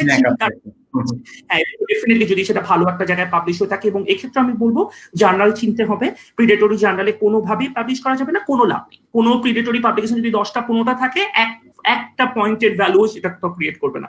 বরং কোন একটা ভালো জার্নালে যদি কো-অথরশিপও থাকে, তাহলে সেটা একটা অনেক মানে এটা একটা ইম্পর্টেন্ট পয়েন্ট, মানে অনেকেই বুঝতে পারে না যে আসলে পেরিটরি জার্নাল গুলোতে আমাদের অ্যাভয়েড করা উচিত, এবং এটা আলটিমেটলি যে কোনো কিছু অ্যাডাপ্ট করে না, আমরা এই বিষয়টা মানে অনেকেই ওভারলুক করে, মনে করে যাচ্ছে ঠিক আছে আমি এখানে পাবলিকেশন করি। বেসিক্যালি হচ্ছে যে আমাদের মানি ওয়েস্ট, আমরা টাকা পয়সা দিয়ে যে এখানে পাবলিশ করছি, কারণ পেরিটরি জার্নাল গুলোতে পাবলিশ করতে মিনিমাম হলে কিছু অ্যামাউন্ট লাগে, সেই টাকাটাও আমার মনে হয় নষ্ট। এই থেকে যাই হোক আর কি। জার্নালটা পাবলিশ করা একটা ব্যাড ইম্প্যাক্ট। যদি প্রফেসর দেখে যে আপনার কোন একটা প্রেডিটরি জার্নালে পাবলিকেশন আছে, ইম্প্যাক্টটা তখনই খারাপ হয়ে যাবে। এটা খুব বাজে এক্সপেরিয়েন্স। আপুকে কিছু বলার জন্য বলছি আমাদের রেজাল্ট নিয়ে, এমএস থিসিস বা মাস্টার্স মাস্টার্স এর রেজাল্ট নিয়ে আপনার এক্সপেরিয়েন্স একটু শেয়ার করুন। আমি আমি অনেকটাই ডক্টর তাজদিক যেটা বলেছে যে একাডেমিক রেজাল্ট একটা ফ্যাক্টর, বাট এক্সপেরিয়েন্স বেশি ভ্যালু করা হয়। আর যেহেতু অস্ট্রেলিয়া অ্যাওয়ার্ডস এ একটা কন্ডিশনই থাকে 2 ইয়ার্স এক্সপেরিয়েন্স থাকতে হবে। তো 2 ইয়ার্স এক্সপেরিয়েন্সে ওটা দেখবে যে এটা তো লিডারশিপ কার ভিতরে কেমন আসলে। আর আমার ক্ষেত্রে যেটা হচ্ছে ছবি 7, আপনারা সবাই আমরা বারবার শুনছেন ছবি 7টা কি। আসলে ছবি 7 হচ্ছে, আমি এটাকে এলাবোরেট করা হয়েছে, cholera hospital based intervention for 7 days। এটা একটা হাত ধোয়া এবং পানি নিরাপদ করা একটা ইন্টারভেনশন। আমরা স্লাম পিপলদেরকে যারা আমাদের হসপিটালে আসে সিভিয়ার ডায়রিয়া কলেরা পেশেন্ট, তাদের বাসায় আমরা যাই এবং ওদেরকে ইন্টারভেনশন দিয়ে থাকি। তো এই আমাদের ইন্টারভেনশনটা এতই সুন্দর কাজ করেছে, যেটা হচ্ছে যে আমরা মোবাইল হেলথ, এখন যেটা হচ্ছে কোভিড-19 আমরা যেটা দেখছি যে মোবাইল হেলথের মাধ্যমে কিভাবে আমরা ইন্টারভেনশন দিতে পারি, মানুষের বিহেভিয়ার চেঞ্জ করতে পারি এবং মানুষকে কতটা পজিটিভ বিহেভিয়ারের দিকে নিয়ে আসতে পারি, সেইটা আমরা আসলে শুরু করেছি আরো 7 বছর আগে। তো এই যে আমাদের কাজটা এতটা ভালো ইম্প্যাক্ট করেছে, এবং জিল্লু যেটা বলেছে যে আমরা 47% পর্যন্ত কলেরা রিডিউস করতে পেরেছি, সিমটোমেটিক এন্ড অ্যাসিম্পটোমেটিক। তো এইবার যে ট্রায়ালটা হয়েছে রিসেন্ট, সেখানে আরো বেশি হয়েছে, 52% এর উপরে বেশি। আমাদের রিসেন্ট যেটা পেপার পাবলিশ হয়েছে সেখানে আপনারা দেখতে পারবেন, ছবি 7 দিয়ে আপনারা যদি সার্চ দেন দেখতে পারবেন। তো এই যে বিষয়টা এক্সপেরিয়েন্স, একটা কাজ যখন আমরা করি স্টুডেন্ট লাইফে তো আমরা বুঝি না আসলে কাজটা কেমন, কাজের গভীরতাটা কেমন হতে হবে। যখন তাজদিক যেটা বললো যে আমার ডেডিকেশন, আমার সবকিছু নির্ভর, আমার সাকসেস নির্ভর করে আমার ডেডিকেশনের উপর, আমার হার্ডওয়ার্কের উপরে, আমি কতটা কাজটাকে ভালোবেসেছি, আমি কতটা নিজেকে সেটার ভিতরে বিলিয়ে যেতে পেরেছি।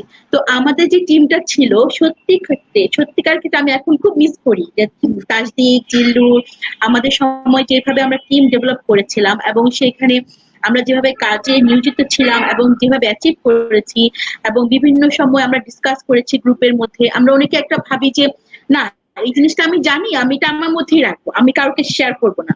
বাট নলেজ তো একটা শেয়ারের ব্যাপার। আমরা একটা কখনো যে কোনো একটা ভালো একটা ইনফরমেশন পেয়েছি, এই তাজদিক, এই জিল্লু, আজকে না ওটা হয়েছে, আজকে এটা হয়েছে, তো আমরা এই ব্যাপারগুলো আমরা খুব শেয়ার করি, আমরা ডিসকাস করি যে কিভাবে এটা করলে কি হবে, কি করলে করা যায়। এই জিনিসগুলো আসলে সবকিছুই দেখে। স্কলারশিপ বোর্ড যারা বসে তারা কিন্তু শুধুমাত্র একাডেমিক রেজাল্টই দেখে না। আর আমার একাডেমিক রেজাল্ট ছিল ভালো, আমার প্রথম 10 জনের মধ্যেই আমার অনার্স এবং মাস্টার্স ঢাকা ইউনিভার্সিটিতে আমার ছিল পজিশন। তো আমি ওখানে স্কলারশিপ পেয়েছি ঢাকা ইউনিভার্সিটি। দেন আপনাকে বলেছি যে আমি জাপানে একটা স্কলারশিপ পেয়েছি।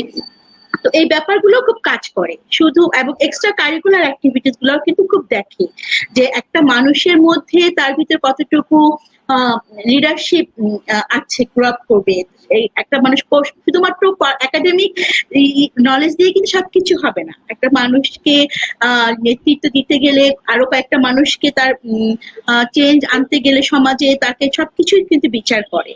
এই ক্ষেত্রে আমার যেটা হয় যে একাডেমিক, অবশ্যই যে একাডেমিক, আমরা যখন রেফারিদের থেকে রেফারেন্স যেটা নিয়েছি, একজন ঢাকা ইউনিভার্সিটি থেকে প্রফেসর কাছ থেকে নিয়েছিলাম আমার একাডেমিক রেফার, আরেকজন হচ্ছে আমার ওয়ার্কে যে ডক্টর ক্রিস্টিন ম্যারি জর্জ, আমাদের ছবি 7 জন হপকিন্স ইউনিভার্সিটির পিআই, প্রিন্সিপাল ইনভেস্টিগেটর, উনি আমাকে দিয়েছিলেন। ওনাদের রেকমেন্ডেশন গুলাও কিন্তু খুব কাজে দেয়। যেমন আমার এখনো মনে আছে ডক্টর ক্রিস্টিন আমার ক্ষেত্রে লিখেছে যে ফাতেমাকে যদি আমি রেটিং দিই তাহলে আমি she is my number 1 team member, সে আমাকে নাম্বার 1। এইভাবে যে কথাগুলো, এবং আমার প্রফেসর যখন লিখেছে ও আমার আন্ডারে একটা ক্লাইমেট চেঞ্জের উপর একটা থিসিস করেছিল, ওটা খুবই এক্সিলেন্ট। এই যে ব্যাপারগুলো কিন্তু খুব কাজ করে। তো স্কলারশিপ যখন বোর্ড বসে, একটা জুরি, একটা একাডেমিক ব্যাপারগুলো, এক্সপিরিয়েন্সের ব্যাপারগুলো এবং এক্সট্রা কারিকুলার অ্যাক্টিভিটিস ওরা অনেকগুলো দেখে। যেমন তাজদিক চিল্লিটাকে বলছিল যে আমরা ওয়েট করি তাজদিকের কোন নিউজটা এখন আসবে এই ব্যাপারগুলো কিন্তু খুব দেখে। হ্যাঁ, আর এই ব্যাপারগুলো কারণ ওদেরও কিন্তু একটা অ্যাডভার্টাইজমেন্টের ব্যাপার আছে, হ্যাঁ ওদেরও একটা ডিসেমিনেশনের একটা ব্যাপার আছে। ওরা দেখে যে আমি যে ওকে ট্রেন্ড আপ করে আনবো, ওর পিছনে যে আমি এত মানি ইনভেস্ট করব, ও এটা আসলে সমাজে কতটুকু দিতে পারবে, কতটুকু রিটার্ন করতে পারবে। তো এই জিনিসগুলো ওরা কিন্তু খুব আমাদেরকে কিন্তু আমাদের একটা কোর্সই ছিল লিডারশিপ, পাবলিক হেলথ লিডারশিপের উপরে। তো সেখানে কিন্তু আমাদেরকে শিখিয়ে দেওয়া হতো, আমরা অনেক অ্যাসাইনমেন্ট করেছি, অনেক কিছু করেছি, কিভাবে হ্যাশট্যাগ ইউজ করে কিভাবে আমি একটা জিনিসকে ডিসেমিনেট করব, কিভাবে টুইট ব্যবহার কিভাবে লিঙ্কডইনকে ব্যবহার করব, কিভাবে ফেসবুক ব্যবহার করব। তো এই যে এই জিনিসগুলা পাবলিক হেলথ ইজ একটা নেটওয়ার্কিং এর ব্যাপার। এটা তো আসলে শুধুমাত্র আমি একা একা বসে রিসার্চ করলে হবে না ঘরের মধ্যে বসে, এটা একটা পুরোটা একটা নেটওয়ার্কিং এর ব্যাপার। কোথায় কি হচ্ছে, কোথায় কি চেঞ্জেস গুলো আসছে, কোথায় ইন্টারভেনশন কাজ দিচ্ছে, কোথায় ভ্যাকসিন কাজ দিচ্ছে, কোথায় সোশ্যাল ভ্যাকসিন, আমরা আমাদেরটাকে বলি সোশ্যাল ভ্যাকসিন, তো কাজ দিলে হবে। তো এই ব্যাপারগুলো আমাদের সবসময় আপডেটেড থাকতে হয়। তো আমার মনে হয় যে হ্যাঁ সবগুলো ওভারঅল সবকিছুই আসলে আমাদেরকে এমফাসাইজ দিতে হবে, শুধুমাত্র একাডেমিক কিছু না। এবং আইএলস একটা বড় ব্যাপার, অস্ট্রেলিয়াতে আইএলস ঠিক আছে। ঠিক, থ্যাংক ইউ। পরের টপিকে চলে যাই, রিসার্চ এক্সপেরিয়েন্স এবং পাবলিকেশন। টুকটাক ইনফরমেশন আপনারা দুজন দিয়ে ফেলেছেন, আমি এবার জিল্লুরের কাছে যাই, ওকে একটু ফ্লোর দিই, অনেকক্ষণ ধরে সে মুখ বন্ধ করে বসে আছে কথা বলার জন্য। আচ্ছা, জিল্লুরের এক্সপেরিয়েন্স কি, রিসার্চ এক্সপেরিয়েন্স এবং পাবলিকেশন কতটা গুরুত্বপূর্ণ? আমি জানি সবারই যথেষ্ট পরিমাণে পাবলিকেশন ভালো জার্নালে আছে, আমি কথা বলতে চাই তাদের জন্য যাদের রিসার্চ এক্সপেরিয়েন্স কিছুটা আছে, ভালো মানে একাধিক পাবলিকেশন নাই, হয়তো একটা পাবলিকেশন আছে, সেটা দেশি কোনো একটা জার্নালে, আর আরেকজনের আছে বিদেশি কোনো একটা জার্নালে। সেক্ষেত্রে আমরা এখন মানে সিনারিওটা কি হবে সেটা জানতে চাই। সেক্ষেত্রে ডেফিনেটলি যা বিদেশি কোনো জার্নালে আছে সম্ভবত তার ইম্প্যাক্ট ফ্যাক্টরটা একটু বেশি হবে এবং এটা গুরুত্বটা একটু বেশি পাবে অবভিয়াসলি, কারণ পিয়ার রিভিউড প্রসেসের মধ্যে দিয়ে গিয়ে একটু ভালো কোয়ালিটির কাজ বলে সে হয়তো বা বাইরের জার্নালে করতে সমর্থ হয়েছে, যার গুরুত্বটা সবসময় বেশি। তো আসলে তাজদিক ভাই ফাতেমাপুর যেটা ডিসকাস করেছেন, মেইনলি আসলে ব্যাপারটা হচ্ছে যে একটা স্টুডেন্ট যখন নিবে, তো প্রফেসর সবসময় চাইবে যে তাকে দিয়ে পিএইচডিটা হবে কিনা, অথবা পিএইচডির যে চ্যালেঞ্জ গুলো আছে সেগুলো কতটা ইফেক্টিভলি হ্যান্ডেল করতে পারবে। তো সেই হ্যান্ডেল করার ইন্ডিকেটর গুলো কি, একটা হচ্ছে আপনার পাবলিকেশন ও রিসার্চ এক্সপেরিয়েন্স, সেটা হতে পারে একাডেমিক রেজাল্ট, যে পাবলিকেশন নেই but academic result extraordinary, say 4 out of 4, সেক্ষেত্রে হয়তো বা কনসিডার করতে পারে যে সে কেবলই শেষ করলো, হয়তোবা তাকে দিয়ে ভালো রিসার্চ করা সম্ভব যেহেতু তার পারফরমেন্স অনেক ভালো, সেটা হতে পারে। অথবা অনেক আসলে এটা ডিপেন্ড করে ওই পার্টিকুলার টাইমে ওই প্রফেসরের নিডটা কি এবং তার কাছে কতগুলো অ্যাপ্লিকেশন গিয়েছে তার উপর। সে অনেকগুলো অ্যাপ্লিকেশন আসলো যাদের পাবলিকেশন 10-12টা করে, অথচ আমি অ্যাপ্লিকেশন করলাম আমার পাবলিকেশন 8টা, কিন্তু আমার হবে না। আরেকজন প্রফেসরের কাছে পাবলিকেশন, যদি আমি এই পাবলিকেশন দিয়ে আরেকটা প্রফেসরের কাছে হওয়া সম্ভব। এটা আসলে প্রপার টাইম এন্ড প্লেস ব্যাপার, যে আসলে আমি কার কাছে যাচ্ছি। তো এবং যদি নাম্বার অফ পাবলিকেশন সেটা অবশ্যই ফ্যাক্ট, বাট যদি কারো একটা কনফারেন্স পেপারও থাকে অনার্স করার সময়, অনার্স থাকা অবস্থায়, সেটাও কিন্তু অনেক অনেক বড় ইম্প্যাক্ট, তার জন্য অনেক প্লাস পয়েন্ট যে কোনো একটা ভালো স্কলারশিপ পাওয়ার ক্ষেত্রে। তো অ্যাডমিশন হয়তো বা হয়ে যাবে, বাট স্কলারশিপের জন্য আপনার ভালো পাবলিকেশন এন্ড রিসার্চ এক্সপেরিয়েন্স এবং একাডেমিক রেজাল্টস জিনিসগুলো খুবই গুরুত্বপূর্ণ। ওকে, থ্যাংক ইউ। পরবর্তীটায় চলে যাই, যেটা খুব গুরুত্বপূর্ণ মানে ইংলিশ স্পিকিং কান্ট্রিগুলোতে যাওয়ার জন্য, আইএলটিএস বা টোফেল স্কোর। আপু একটু বলছিলেন যে মেয়েদের ক্ষেত্রে কি ওয়েভার আছে, 6 হলেই হয়, ছেলেদের ক্ষেত্রে 6.5। এটা কি সব ইউনিভার্সিটিতেই সেম নাকি ইউনিভার্সিটি ওয়াইজ আবার ভ্যারি করে? না, এটা আসলে ইউনিভার্সিটি ভ্যারি করে, বাট এটা হচ্ছে যে অস্ট্রেলিয়া অ্যাওয়ার্ড স্কলারশিপ যখন আপনাকে প্রথমে তো ওদের ওখানে সিলেক্টেড হতে হবে, ওদের ওখানে সিলেক্টেড হতে গেলে দেন আপনাকে এটা লাগবেই মাস্ট। ইচ ব্যান্ডে 6, ওভারঅল 6, আর ছেলেদের ক্ষেত্রে 6.5। বাট যখন আপনি একটু ইউনিভার্সিটি থেকে যাবেন, ইউনিভার্সিটি আবার আলাদা রিকোয়ারমেন্টস থাকে, তো সেই ক্ষেত্রে আবার ইউনিভার্সিটি রিকোয়ারমেন্টস আপনাকে ফুলফিল করতে হয়, ও তখন আবার একটা সময় পাওয়া যায়। আপনি যখন অস্ট্রেলিয়া অ্যাওয়ার্ডস ওরা বোর্ড যখন আপনাকে সিলেক্ট করে ফেলবে, ওরা আপনাকে সময় দিবে আপনাকে আরেকটা আইএলটিএস দেওয়ার জন্য, এবং সেই টাকাটাও ওরা দিয়ে থাকে যদি আপনার কোনো এক্সট্রা কোনো হেল্প দরকার হয়, কোচিং করার দরকার হয়, ইয়ে করার দরকার হয়। তো এক্সাম ফি থেকে শুরু করে ওটা ওই হেল্পটুকু ওরা করে থাকে। মেয়েদের জন্য, ছেলেদের রিলেটেড ম্যাক্সিমাম রিকোয়ারমেন্ট কি 6.5? 6.5? আমি এখানে একটু অ্যাড করতে চাই আপু, সেটা হচ্ছে আসলে কোর্স টু কোর্সও কিন্তু ভ্যারি করে। মানে আপু একদম এক্স্যাক্টলি রাইট বলেছে যে স্কলারশিপের আলাদা রিকোয়ারমেন্ট থাকে বা ইউনিভার্সিটির রিকোয়ারমেন্ট থাকে। হ্যাঁ, বিভিন্ন কোর্সের কিন্তু আলাদা রিকোয়ারমেন্ট থাকে। যেমন আমার মনে আছে আমি কমনওয়েলথের বলছি ইউকেটা, আমাদের ইউনিভার্সিটি রিকোয়ারমেন্ট ছিল 7, কিন্তু গ্লোবাল মেন্টাল হেলথের রিকোয়ারমেন্ট ছিল 7.5। তো ইট ওয়াজ আ বিগ চ্যালেঞ্জ। আমি প্রথমে এটা দেখি নাই, যখন আমি আইএলটিএস এর প্রিপারেশন নিতে আগে একদম পরীক্ষার মনে 1 সপ্তাহ আগে দেখেছি যে কোর্সের জন্য আমরা আলাদা করে দেখা 7.5 ব্যান্ড থাকে। সেটা না স্কলারশিপ পেলেও আমি ওই কোর্সটাতে অ্যাডমিশন পাবো। এখন পিএইচডি জন্য আমি যেটা দেখলাম যে আমাকে কিন্তু আর নতুন করে আইএলটিএস দিতে হয়। আমার আইএলটিএস দেওয়া ছিল 2015 সম্ভবত, হ্যাঁ 15 ডিসেম্বরে আমি দিয়েছিলাম, কিন্তু এরপর আমি আর দিই নাই। এখন ওরা পিএইচডি তে যেটা করতে যে আমার লাস্ট 2 বছরের মধ্যে কোনো ইন্টারন্যাশনাল ডিগ্রি আছে কিনা, অথবা আমি কোনো ইংলিশ স্পিকিং কান্ট্রিতে আমি কাজ করেছি কিনা, ওদের পয়েন্ট ভাগ করা থাকে। সো ওটা আমি যদি টিক দিই, সাথে আমাকে আবার মানে একটা নেসেসারি ডকুমেন্ট প্লেস করতে হবে, এবং এটাও কিন্তু একটা খুব ইম্পর্টেন্ট নলেজ ফর কেউ সেকেন্ড কোনো ডিগ্রির জন্য যায় বা সে যদি মনে করে যে সে আইএলটিএস এর ওয়েভারটা চাচ্ছে, সেক্ষেত্রে কিন্তু তার ইউনিভার্সিটির সাথে ডিরেক্টলি কন্ট্যাক্ট করতে হবে। আমি এটা এই জন্য বলছি কারণ আমার এই পিএইচডিটা যখন স্কলারশিপ লেটারটা চলে এসেছে, তখন আমাকে আবার ইউনিভার্সিটি অ্যাডমিশনের জন্য অ্যাপ্লাই করতে হচ্ছে। তখন সরাসরি এই মুহূর্তে কোভিড এর এই টাইমটাতে আমি কিভাবে আবার আসবো, ওরা বলছে না তোমার যদি লাস্ট 2 বছরের মধ্যে কোনো ইন্টারন্যাশনাল ডিগ্রি থাকে জাস্ট সার্টিফিকেট অ্যাটাচ করলেই হয়ে যাচ্ছে। এবং জবও ছিল দেশের বাইরে, সেটাও আমি দেখেছি যে হ্যাঁ এখানে কাজ করছে ইংলিশ স্পিকিং। সো এটাও ইম্পর্টেন্ট হওয়ার জন্য। আরেকটা মানে আমার কাছে মনে হয় যে আমরা যেটা একটু হলেও মিস করেছি আগের পয়েন্টে, যদি একটা লাইন অ্যাড করে দিই রিসার্চ এক্সপেরিয়েন্সের ক্ষেত্রে, সেটা হচ্ছে যে রিসার্চ এক্সপেরিয়েন্স মানেই যে আইসিডিডিআর ভিতরে বড় অর্গানাইজেশনে শুরু থেকেই কাজ করতে হবে ব্যাপারটা সেরকমই না। একটা স্টুডেন্ট যদি মনে করে যে সে তার টিচারের সাথে, আমি জাহাঙ্গীরনগরের কথা বলতে পারি, আমি এখন খুবই ক্লোজলি কিন্তু জাহাঙ্গীরনগরের পাবলিক হেলথ এন্ড ইনফরমেটিক্স ডিপার্টমেন্টের সাথে কাজ করছি। পাশাপাশি আমার সোহরাওয়ার্দী মেডিকেল কলেজের স্টুডেন্টদের আমি একদম মানে ছোট বয়সে মানে মেন্টরিং করছি তাদেরকে। তো এই যে তারা রিসার্চে ভলান্টারি রিসার্চের সাথে কানেক্টেড, তারা কিন্তু কোনো ফান্ড মানে কোনো টাকা পাচ্ছে না, বা আমরাও কোনো টাকা দিয়ে কাজ করছি না তাদেরকে। এই এক্সপেরিয়েন্সটাও ভাইটাল যদি তারা সেটাকে স্ট্রাকচার এবং অথেন্টিক ওয়েতে করতে পারে। যদি একটা এথিক্যাল রিসার্চের সাথে তারা কানেক্টেড থাকে যে প্রপারলি সেটা নেওয়া হয়েছে, তারপরে কিন্তু সেটা তারা পারবে, এবং তারা যদি পাবলিশ করতে পারে বা অ্যাকনলেজমেন্টে থাকে, মানে যারা বিগনার তাদের জন্য সেটাও কিন্তু একটা বড় পয়েন্ট। আবার যদি আইএলটিএস এ ব্যাক করি, সেটা হচ্ছে এটাকে অনেকে ভয় পায়, ভয় মনে করে যে আচ্ছা আমি আমার রিলেটিভ আমি দেখেছি যে 6 মাস 7 মাস ধরে প্ল্যানিং করতে পরীক্ষা দিলে কিন্তু বুঝতে পারছে না, ভয় পাচ্ছে যে আমি 5 পাই 6 পাই। এই ভয়টার আসলে এটা একটা জুজুর ভয়, এটা ভয় পাওয়ার কিছু নাই। এটা কয়েকটা খুব ইউজফুল টিপস আছে, যেমন আমি পার্সোনালি যেটাতে ফোকাস দিয়েছি সেটা হচ্ছে লিজ আইএলটিএস বলে একটা ইউটিউবে একটা খুব ভালো একটা পোর্টাল আছে, এলআইজেড লিজ। তো আমি শুধু লিজেডকে ফলো করেছি অল্প কয়েকদিন, এবং আমার মনে আছে আমি যখন পরীক্ষাটা দিয়েছি তখন অলরেডি আমি ছবি 7 এর পার্ট, আমরা এক টিমে কাজ করা শুরু করেছি, এবং আমার খুব বেশি প্রিপারেশনের সুযোগ ছিল না ওই সময়।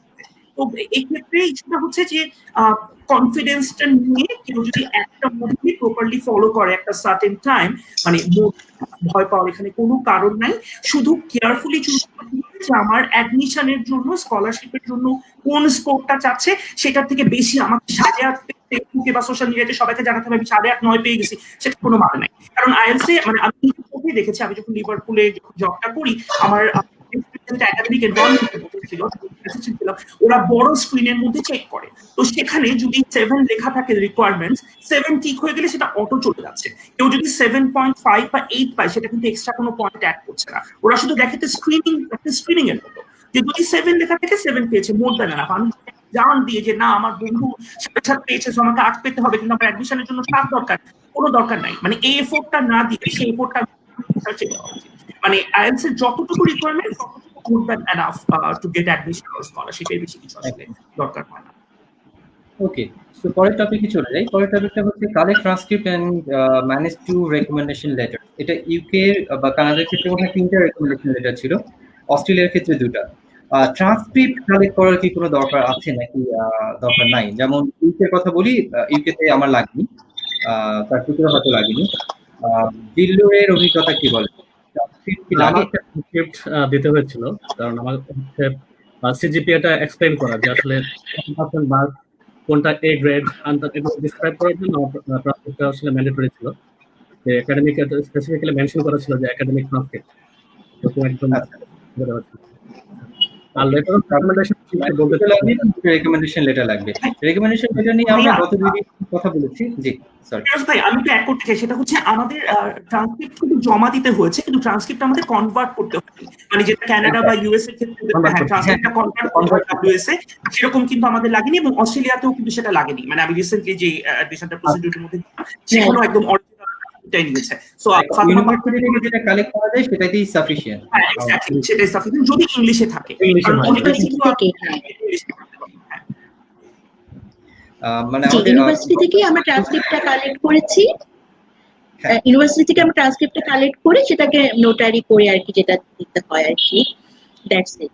আর কনভার্ট করতে হয় একাধিক জায়গা লাগে, মানে ট্রান্সক্রিপ্ট, মানে ঢাকা ইউনিভার্সিটির বিশেষ করে এই পয়েন্টটা, মানে এক ট্রান্সক্রিপ্ট কালেক্ট করা একটা নাইটমেয়ার। গতকালকে আমরা কথা বলছিলাম। আচ্ছা যাই হোক, সেই পয়েন্ট ডিসকাস করছি না। ইম্পর্টেন্ট পয়েন্টে চলে যাই। Search universities to apply for MS PhD. আমার মানে আমরা এটা নিয়ে আসলে পয়েন্টটা মাঝখানে রেখেছি, কিন্তু সবার বক্তব্য হচ্ছে এই পয়েন্টটা সবার আগে যাবে, মানে আমি যেতে চাই, মানে ইন্টেনশনটা আগে তৈরি করতে হবে, এবং সেটা যাওয়ারও 2 বছর আগে থেকে বা অ্যাটলিস্ট 1.5 বছর আগে থেকে যে আমি যেতে চাই, মাইন্ডসেটটা তৈরি করা। সো সার্চিংটা অনেক আগে থেকে করতে হবে, কোথায় যেতে চাচ্ছি সেটার জন্য নিজেকে প্রিপারেশন নিতে হবে। আপনি একটু বলেন, মানে আপনি আপনার প্রিপারেশন গুলো বলেছেন, ইউনিভার্সিটি সিলেকশনের ব্যাপারটা, যে কোন ইউনিভার্সিটি সিলেক্ট করব, সেই বিষয়টা কিভাবে শুরু করা যেতে পারে? ইউনিভার্সিটি সিলেকশনের ব্যাপারটা একটা খুবই বড় একটা ব্যাপার। আসলে সবারই তো ড্রিম থাকে যে নাম্বার 1 ইউনিভার্সিটিতে পড়াশোনা করব। ঠিক তেমনি আমারও খুব ইচ্ছে ছিল যে মেলবোর্ন ইউনিভার্সিটি থেকে আমি মাস্টার্স ডিগ্রিটা নিব, কিন্তু আনফরচুনেটলি আমি আর রিস্ক নিইনি। আমাকে সময় দিয়েছিল যে আপনি আবার আইএলটিএস দিতে পারেন, কারণ যেটা তাসদিক বলছিল মেলবোর্নে কিন্তু আরেকটু বেশি রিকোয়ারমেন্ট ছিল, লাইক 7 ওখানে। তো আমার যেহেতু দুটো বাচ্চা নিয়ে কাজ, বুঝতেই পারছেন, তাসদিক বলছিল আমরা তখন একবারে চরম পর্যায়ে কাজ করছি আমাদের গবেষণার কাজে। তখন আসলে আমরা প্রতিদিন রাত করে রাত 10টা 11টার সময় বাসায় আসি, এসে আবার এত কাজ, বাচ্চা সামলানো, সংসার সামলানো। তো আমি বলেছি না, আমি আর আইএলটিএস দিব না। এখন আইএলটিএস দিতে গেলে আমার দেখা যাবে যে আমি আবার ডিমোটিভেটেড হয়ে যাব, আমার দরকার নেই আমার। তাছাড়া অস্ট্রেলিয়াতে হয়েছে কি, ওভারঅল সব ইউনিভার্সিটি র্যাঙ্কিংই ভালো, সবাই আপনার এখানে ভাবার কোনো অবকাশ নেই যে আমার এই ইউনিভার্সিটিটা খারাপ, ওইটা খারাপ, সেটা খারাপ, এটা ভাবার অবকাশ নেই। আপনি বাইরে থেকে একটা পড়াশোনা করে এসেছেন, আপনি গেলেই বুঝতে পারবেন যে ডিফারেন্সটা কোথায়। একটা কালচারাল ডিফারেন্স, তারপর হচ্ছে পড়াশোনার একটা ডিফারেন্স। আমরা এখানে যেভাবে পড়াশোনা করি, পারফর ডিফারেন্স ওখানে গেলে। ওখানকার writing, academic writing is most challenging ব্যাপার। তো আমার কাছে মনে হয়েছে যে অস্ট্রেলিয়ার সব ইউনিভার্সিটি খুব ভালো, র্যাঙ্কিং এর দিক থেকে খুবই ভালো, পড়াশোনার খুবই ভালো। তো আমাদেরকে সেভাবেও বলা হয়েছে যে বাদ দেন, আপনি যেটাতে এখন পাচ্ছে। তাছাড়া আমি বলেছি যে আমি যেহেতু ডিফারেন্ট সেক্টর থেকে এসেছি, আমাকে ইউনিভার্সিটি থেকে অনেক মোটিভেশন লেটার দিতে হয়েছিল আলাদা, যে আমি কেন নিজেকে অ্যাপ্লিকেবল মনে করছি, আমি কেন সুইটেবল মনে করছি। তো আমার কাছে মনে হয়েছে যে হ্যাঁ, ইউনিভার্সিটি সবার একটা ড্রিম থাকে যে আমি ভালো একটা ইউনিভার্সিটি থেকে পড়াশোনা করব, কিন্তু মাস্টার্স তো আচ্ছা ঠিক আছে, পিএইচডি না হয় ভালো একটা ইউনিভার্সিটি থেকে করব, মাস্টার্সটা করে আসি, দেখে আসি বাইরে ইউনিভার্সিটি কেমন, বাইরে পড়াশোনা, বাইরে এনভায়রনমেন্ট, কালচার কেমন, দেন পিএইচডি আমি আরেকটা ভালো ইউনিভার্সিটি থেকে করবো। আবার যখন পিএইচডি যখন করে আসে তখন হবে না, পোস্ট ডকটা আমি আরেকটু ভালো ইউনিভার্সিটি থেকে করব। যেটা তাসদিক যেটা বলছে যে এখন সে অত চিন্তা করছে না, সে এখন ইউকে অফার ছেড়ে এখন সে অস্ট্রেলিয়া অফারের দিকে চলে যাচ্ছে। হয়তো বা সে পিএইচডি করার পর ভাববে যে না, আমি এখন ইউএস থেকে, জন হপকিন্স থেকে আমি পোস্ট ডক করবো, করবেই, স্বাভাবিক। তাসদিকে সেই গুণ আছে আমরা জানি, তাসদিক সেটা করবেই, এবং জিল্লুরও হয়তো বা সেটা করবে খুব শীঘ্রই। পিএইচডি শেষ করে পোস্ট দেখা যাবে যে সে ইউএসএ থেকে বা কানাডার দিকে দৌড়াচ্ছে, বলে না অস্ট্রেলিয়া অনেক দেখা হলো, আমি নেক্সট এবার। এটা আসলে শেষ নেই, মানুষের ড্রিমের কোনো শেষ নেই। এটা ইটস আপ টু ইউ, যে আপনাকে চেক দিতে হবে, you have to control yourself. So that's it. করতে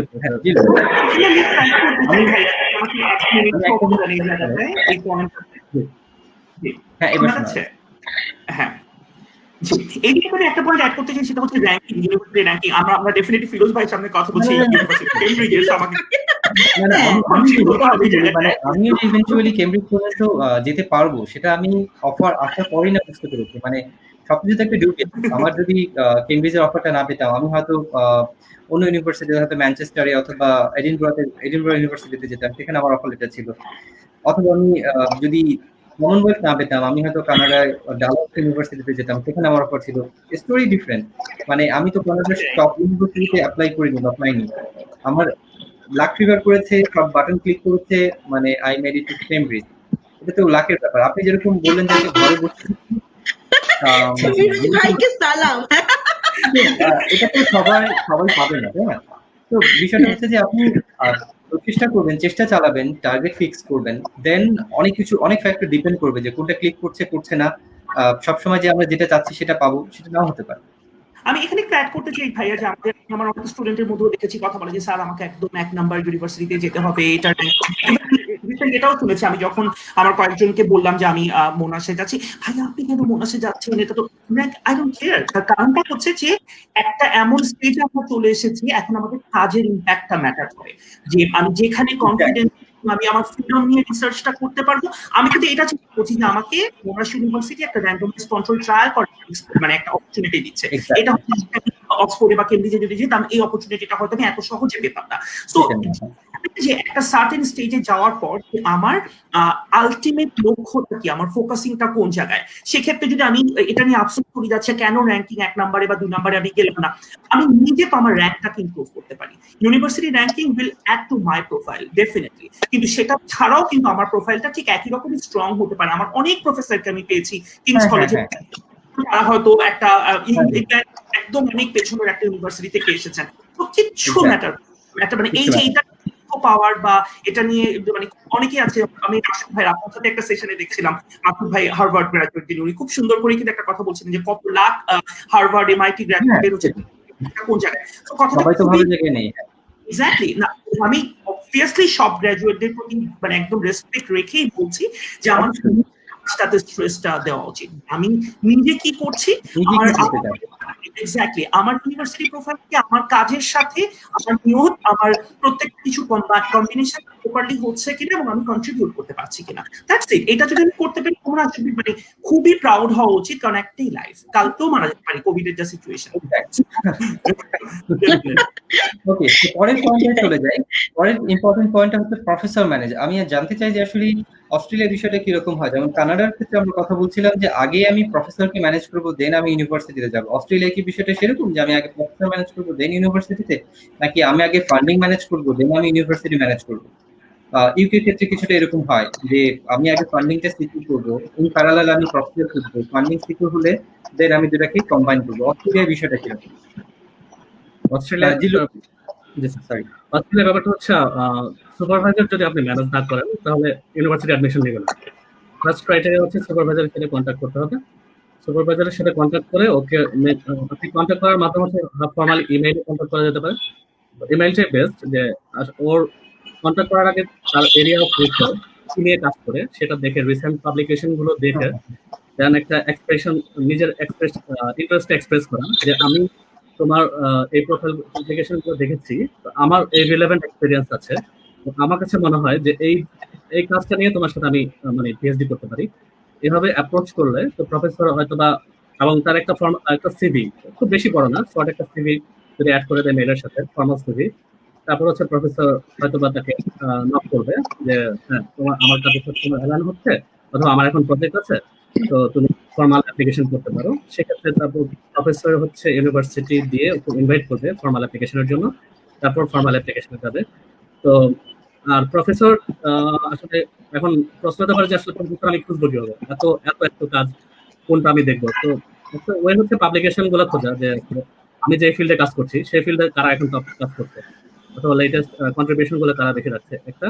আর দ্বিতীয় হচ্ছে আসলে কন্ট্রিবিউট করলে অনেক হয়তো দেখা যাচ্ছে যে প্রজেক্ট নাই, ফান্ড নাই যে স্টুডেন্ট নিবে। তো সেক্ষেত্রে একটা অস্ট্রেলিয়াতে যে গ্র্যান্ট অ্যাপ্লিকেশন গুলো হয় প্রতি বছর, তো সেই গ্র্যান্টের আউটকাম গুলো ওয়েবসাইটে দিয়ে দেওয়া হয়।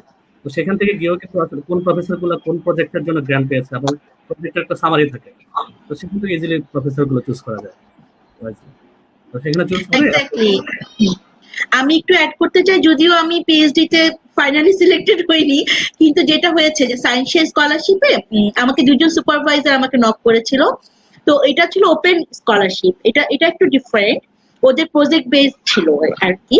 তো আমি দুইটা প্রজেক্টের জন্য সিলেক্টেড হয়েছিলাম, একটা হচ্ছে আফ্রিকাতে আর একটা ছিল ইন্ডিয়াতে। তো দুইজন প্রফেসর যেটা বললো আমাকে প্রথমে, যে আমাকে একটা সিভি, তারপর মোটিভেশন লেটার, আমার একটা প্রপোজাল সবকিছু দেওয়ার জন্য। তো সুপারভাইজার প্রফেসর যখন কনভিন্স হয়ে যান, দেন ওরা আমাকে একটা ডেট দেয় স্কাইপ করার জন্য, স্কাইপ কলে একটা ইন্টারভিউ নেয়। দেন বলে ওকে ফাইন ফাতেমা, তোমার যোগটা আমার খুবই পছন্দ হয়েছে, এখন ইউনিভার্সিটির একটা বোর্ড থাকে, তো এখন it's up to university board, তাদের ডিসিশনই হচ্ছে ফাইনাল। তো ওখানে আসলে দেখা যায় যে ইউনিভার্সিটিতে যে তখন হয়তো আমি বাদ পড়ে গিয়েছি, ইন্ডিয়ান ক্যান্ডিডেটের ইয়ে হয়েছে। তো এটা হচ্ছে যে কিছু পাবলিক, আর যেটা হচ্ছে মানে ম্যাক্সিমাম স্টুডেন্টরা যেটা সাফার করে, যে আমি কিভাবে সুপারভাইজার পাবো, আমি কিভাবে প্রফেসর ম্যানেজ করবো। তো সেই ক্ষেত্রে জিল্লুর যেটা বলছিল যে যার যার ইন্টারেস্ট, যার যার কাজের ক্ষেত্র অনুযায়ী যদি পেপার গুলো খুঁজে দেখে যে হ্যাঁ এই প্রফেসরের এই বিষয়ে কাজ করছে, তখন যদি সে একটা প্রপোজাল বানিয়ে রাখে নিজ থেকে, যে আমার এই একটা ভালো একটা সিভি, একটা মোটিভেশন লেটার, দেন একটা প্রপোজাল যে আমি এটা নিয়ে কাজ করতে চাই, হয়তো বা প্রথমেই সে শেয়ার করবে না, তাহলে তো আপনার আইডিয়াটা চুরি হয়ে যেতে পারে অনেক সময়। এখানে এই যে আমরা তো বিশাল বিশাল চোর, আমরা আবার আইডিয়া চুরি করে ফেলি এই যে ক্ষেত্রে।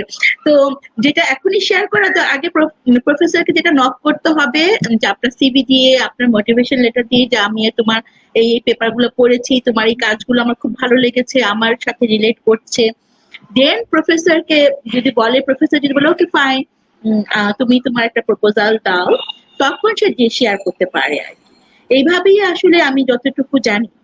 কি বলেন তাসদিক? তাসদিক তো খুবই লাকি যে ওকে খুব এটা আসলে আপু মানে রেজাল্টটা যেটা হয়েছে সেটা হচ্ছে, যেহেতু আমার তো ইউকে থেকে ওনার সাথে পরিচয়, এবং উনি একজন মানে ইউকে বেসড প্রফেসরই, এবং আমাদের কাজের জায়গাটা কিন্তু মানে এখানে নতুন করে আসলে আমারও ওনাকে চেনার বা ওনারও আমাকে চেনার কিছু ছিল না, মানে আমাদের পরিচয়ের সূত্রই হচ্ছে গ্লোবাল মেন্টাল হেলথ। উনিও জানেন যে আমি গ্লোবাল মেন্টাল হেলথ গ্রাজুয়েট, বা আমিও জানি যে ডিজিটাল মেন্টাল হেলথ নিয়েই কাজ করছেন, যে এক্সপার্টিজের জন্য। সো এই গ্রাউন্ডটা কিন্তু আগে থেকে ছিল। সো এই পিএইচডিটা আসলে একটু ডিফারেন্ট। সো আমি আমারটা নিয়ে কথা না বলে আমি ওভারঅল বলতে পারি, যেটা আমি নিজে দেখেছি আমার কলিগদের বা আমার বিভিন্ন ফ্রেন্ডদের, সেটা হচ্ছে যে একটা প্রফেসরকে আসলে অ্যাপ্রোচ করাটা খুব ইম্পর্টেন্ট। প্রফেসরকে যে আমি যখন ইমেল করছি, আমি যদি একটা বিশাল মানে 50 লাইন 100 লাইনের ইমেল করি, সেটা কিন্তু উনি পড়বেন না। খুবই প্রিসাইজলি, খুবই বুঝে ইমেলটা করতে হবে, এবং পাবলিকেশন তো খুব ইম্পর্টেন্ট। আমি যদি তার রিসেন্ট কোনো পাবলিকেশনের সাথে মিলায় কথা বলতে পারি, সেটা হতে পারে। আবার করাটা খুব জরুরি তার উপরে, মানে রিসার্চ অন প্রফেসর, এটা খুব ইম্পর্টেন্ট যে তার রিসেন্ট ইন্টারেস্টটা কোথায়।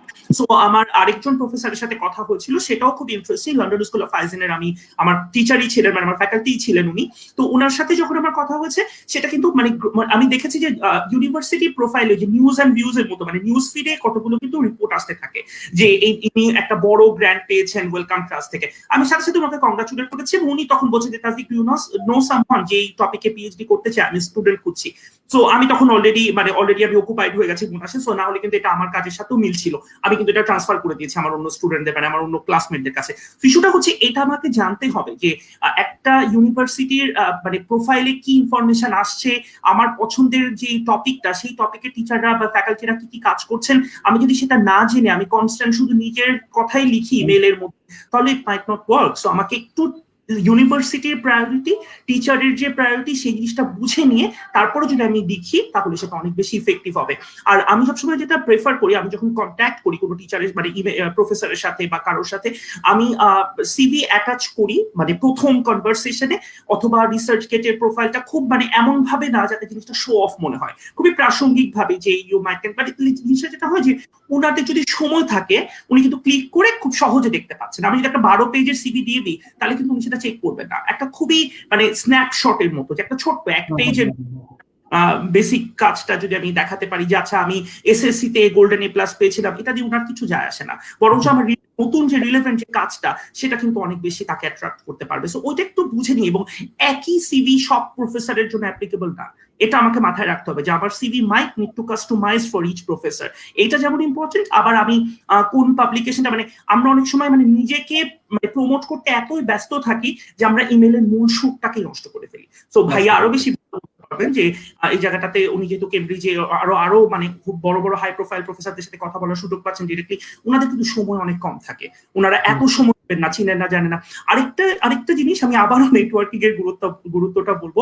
আমরা কনফারেন্স গুলোতে যখন যাই, সেটা ইন্টারন্যাশনাল কনফারেন্স হোক বা বাংলাদেশের লোকাল কনফারেন্স হোক, এটা কিন্তু একটা excellent opportunity to create network. এই কনফারেন্সে যখন আমি লাঞ্চে বা কোনো একটা জায়গায় দাঁড়িয়ে তার সাথে কথা বলছি, সেই কথা বলার মানে সোর্সটা থেকেই কিন্তু আমি একটা ইমেল জেনারেট করতে পারি। নট নেসেসারি যে প্রথম ইমেইলেই আমাকে তার সাথে সব কথা বলে ফেলতে হবে। আমি কিন্তু ওইটা ধরে যে তোমার সাথে আমার এই কনফারেন্সে দেখা হচ্ছিল, সাপোজ তোমার সাথে আমার দেখা হয়েছিল, তোমার কি মনে আছে আমরা এটা নিয়ে কথা বলেছি। So it can be one trick, মানে তাকে শুরু করার জন্য, কথা স্টার্ট করার জন্য। এবং আরেকটা জিনিস আমি প্রেফার করি যে আমরা যদি কোনোভাবে একটা অ্যাপয়েন্টমেন্ট নিতে পারি, যে আচ্ছা আমি তোমার সাথে একটু ডিটেলে কথা বলতে চাচ্ছি, তুমি কি আমাকে হাফ অ্যান আওয়ার টাইম দিবা, আমরা স্কাইপে বা জুমে কথা বলতে পারি। এটা কিন্তু অনেক ক্ষেত্রেই খুব ইফেক্টিভলি কাজ করে। সেই মিটিংটা যখন আমি মানে স্কাইপে বা জুমে আমি যখন ফেস টু ফেস কথা বলছি, এটা কিন্তু আরো বেশি ইম্প্যাক্টফুল। মানে আমি অনেক কিছু লিখে বোঝানোর থেকে আমি কথা বলে কিন্তু তাকে আরো বেশি সুন্দর করে এক্সপ্লেন করতে পারবো, এবং তিনি হয়তো কনভিন্স হবেন আরো সহজে। সো সবই আসলে ট্রিক, এবং কোনোটাতে স্ট্রেস নেওয়ার কিছু নাই যে আমাকে একদম উনাকেই পেতে হবে, হাজারটা আপনার অল্টারনেটিভ আছে। সো আমাকে জাস্ট আরেকটা হাজার অপশন। ভাই আমি আরেকটা জিনিস অ্যাড করি, একটা 30 সেকেন্ডের জিনিস, সেটা হচ্ছে যেই রিসার্চ গ্রুপটাতে ওনারা কাজ করছেন। আমরা ধরে নিলাম ছবি 7 রিসার্চ গ্রুপে কেউ পিএইচডির জন্য অ্যাপ্লাই করছে, ছবি 7-এর আমাদের তিনজনের কাছে ইমেল আসলো একই মানুষের, তো আমরা তিনজনও তো কথা বলছি। সো প্রফেসররাও কিন্তু নিজেদের মধ্যে কানেক্টেড থাকেন, অনেক সময় স্টুডেন্টদেরকে নিয়েও তারা কথা বলেন। তো সেক্ষেত্রে আমি তিনজনকেই লিখলাম যে তুমি আমার স্বপ্ন, তুমি আমার ড্রিম, তোমার সাথে আমি কাজ করতে চাচ্ছি, তারা তিনজন কানেক্টেড, একই ইমেল।